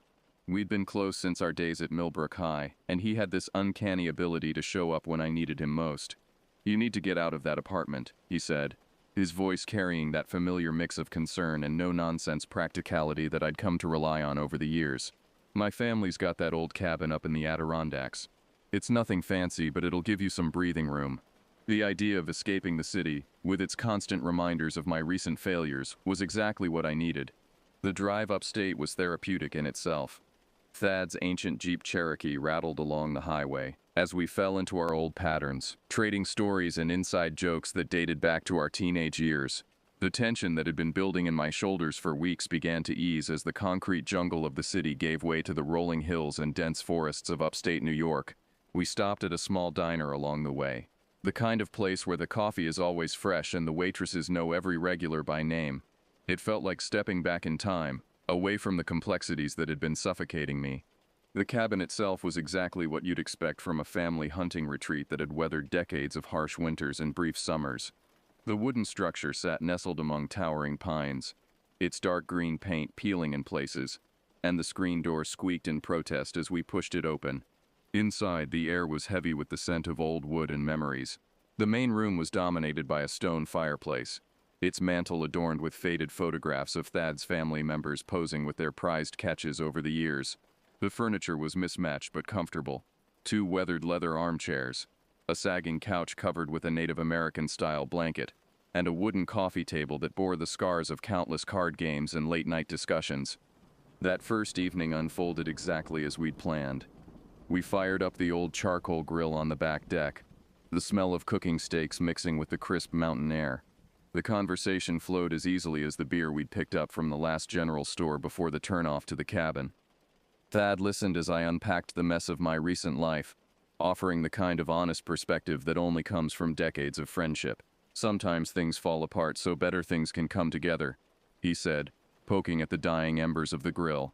The simple wisdom of it helped more than any of the self-help platitudes I'd been feeding myself. The arrival of Thad's cousin Max later that night shifted the energy of our retreat. He burst through the door like a force of nature, his frame filling the doorway as his booming laugh echoed through the cabin. Max had always been the wild card in our gatherings, a man whose personality seemed too big for any room he occupied. He worked as a forest ranger in the Catskills, and his stories about wilderness encounters had become legendary among family and friends. That night, as we sat around the fireplace, he regaled us with tales of strange sightings and unexplained phenomena in the woods. We dismissed them as his usual attempts to spook us, but there was something in his voice, a hint of genuine unease, that should have warned us about what was to come. The next day dawned clear and cool. Perfect hiking weather. We set out after a breakfast of coffee and Pop-Tarts, the only breakfast food we'd remembered to bring. The trail we chose wound through ancient stands of hemlock and pine, their branches creating a cathedral-like canopy above us. The Adirondacks in spring had a raw beauty that made my city problems seem trivial by comparison. The forest was alive with sound, the chatter of squirrels, the distant knock of woodpeckers, and the rustle of wind through the trees. We crossed several clear streams, their waters still frigid from the winter melt, and spotted a family of deer grazing in a distant meadow. It was late afternoon when we found the abandoned campsite, and something about it immediately felt wrong. The clearing was small, maybe 30 feet across, but the scene before us sent a collective shiver through our group. The tent lay in tatters, its fabric shredded as if something had torn through it from the inside. Empty cans and supplies were scattered in a way that suggested a hasty departure, or worse. What struck me most was the unnatural silence that seemed to envelop the area. No birdsong, no rustling leaves, just a heavy stillness that pressed against our eardrums. Max's usual bravado faltered as he examined the scene, his ranger's training evident in the methodical way he surveyed the damage. "This isn't right," he muttered, more to himself than to us. "This isn't animal damage, not any animal I know." We made our way back to the cabin in uncomfortable silence, each lost in our own thoughts about what we'd seen. That evening, as we sat around the fire pit outside the cabin, the mood was different. Our earlier light-hearted banter had been replaced by a watchful tension. The woods around us seemed darker somehow, the shadows deeper and more threatening. The first strange sound came just after sunset, a low, rumbling growl that seemed to come from everywhere and nowhere at once. It wasn't a bear or a wolf. It was something entirely different, something that made our primitive brains scream danger. Max was the first to suggest we investigate, his professional curiosity overriding his fear. Thad retrieved his father's old Remington from above the fireplace, a weapon meant for deer hunting that suddenly seemed inadequate for what might be waiting in the darkness. Our flashlight beams cut through the gloom as we moved away from the safety of the cabin, following the increasingly frequent sounds that emanated from the forest. The temperature seemed to drop with each step we took, and our breath began to fog in the beam of our lights. What happened next has haunted my dreams for decades. The creature we encountered defied explanation. It stood upright like a man, but moved with an animal's fluid grace. Its fur was a mottled gray-brown, but it was the eyes that stay with me. Yellow orbs that reflected our flashlight beams with an intelligent malevolence that no natural animal possesses. When it turned to face us fully, I felt something in my understanding of the world shift irreversibly. We ran back to the cabin in blind panic, our feet barely touching the ground. The sound it made as we fled, part roar, part scream, seemed to shake the very air around us. The night in the cabin was an exercise in sustained terror. We barricaded ourselves inside, pushing furniture against the doors and windows. Nobody spoke about what we'd seen. Words seemed inadequate to describe the reality of it. We took turns watching, though sleep would have been impossible anyway. Every creak of the old cabin's frame, every whisper of wind through the trees outside, sent our hearts racing. The creature circled the cabin throughout the night. We could hear its movements, its breathing, the occasional scratch of claws against wood. When dawn finally broke, we found the evidence of its presence in a series of deep claw marks on the cabin's walls, and a set of tracks in the mud that defied categorization. The morning after our frantic escape from the Adirondacks, we made a pact never to speak of what we'd seen. Life has a way of forcing you to move forward, whether you're ready or not. And for years I threw myself into work, relationships, anything to keep the memories at bay. I landed a position at a marketing firm downtown, bought a small house in the suburbs, and slowly rebuilt a life that had crumbled before that fateful weekend. But some experiences leave marks that no amount of time can erase. It was 15 years later when I ran into Thad at O'Malley's bar on 7th Street. He'd gained weight and his hair had started to gray at the temples. But I'd have known him anywhere. We found ourselves in a corner booth, nursing whiskeys and carefully avoiding the topic that hung between us like a shadow. After his third drink, Thad's resolve cracked. "I've been doing research, Jethro," he said, his voice barely above a whisper. "There are others who've seen it. All through the Adirondacks, the Catskills, even up into Vermont. Stories going back to the colonial days about something in those mountains that's not quite animal, not quite human." He pulled out a worn leather notebook, its pages stuffed with newspaper clippings, printouts from obscure websites, and handwritten notes. Missing hikers, destroyed campsites, strange tracks, it's all connected. I wanted to dismiss it, to tell him he was chasing shadows, but the memory of those yellow eyes in the darkness was too vivid. Thad had mapped out disappearances across the Northeast, spanning decades. The pattern was undeniable. Clusters of incidents every few years, always in remote areas, always with the same details that official reports wrote off as bear attacks or exposure deaths. Life took on a surreal quality after that night. I started seeing signs everywhere. Shadows moving wrong in my peripheral vision, strange tracks in my garden after rainy nights. Then came the night at Giovanni's restaurant with Ella, my girlfriend of 6 months. She was telling me about her day at the hospital where she worked as a nurse, when I saw him, the man at the bar. His hulking frame was squeezed into a dirty overcoat, but it was the eyes that stopped my heart. Yellow, predatory, intelligent. They met mine with a flash of recognition that sent ice through my veins.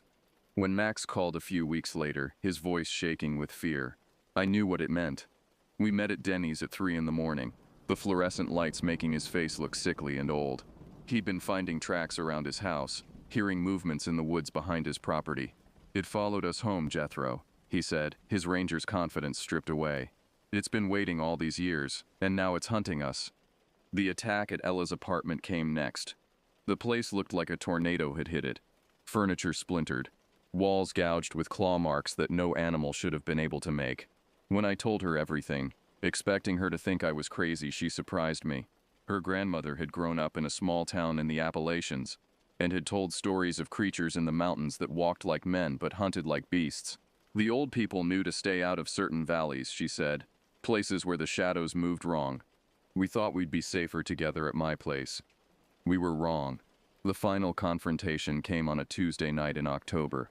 The creature burst through my living room window in an explosion of glass and splintered wood.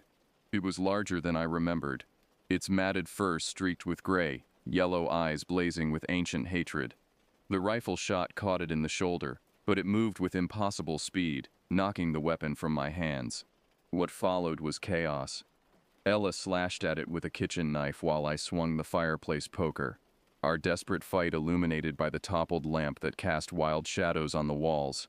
The creature's strength was overwhelming, but there were two of us, and we had the advantage of confined space. When my poker connected with its head, I heard something crack, and for a moment I saw fear in those inhuman eyes. The killing blow came from Ella.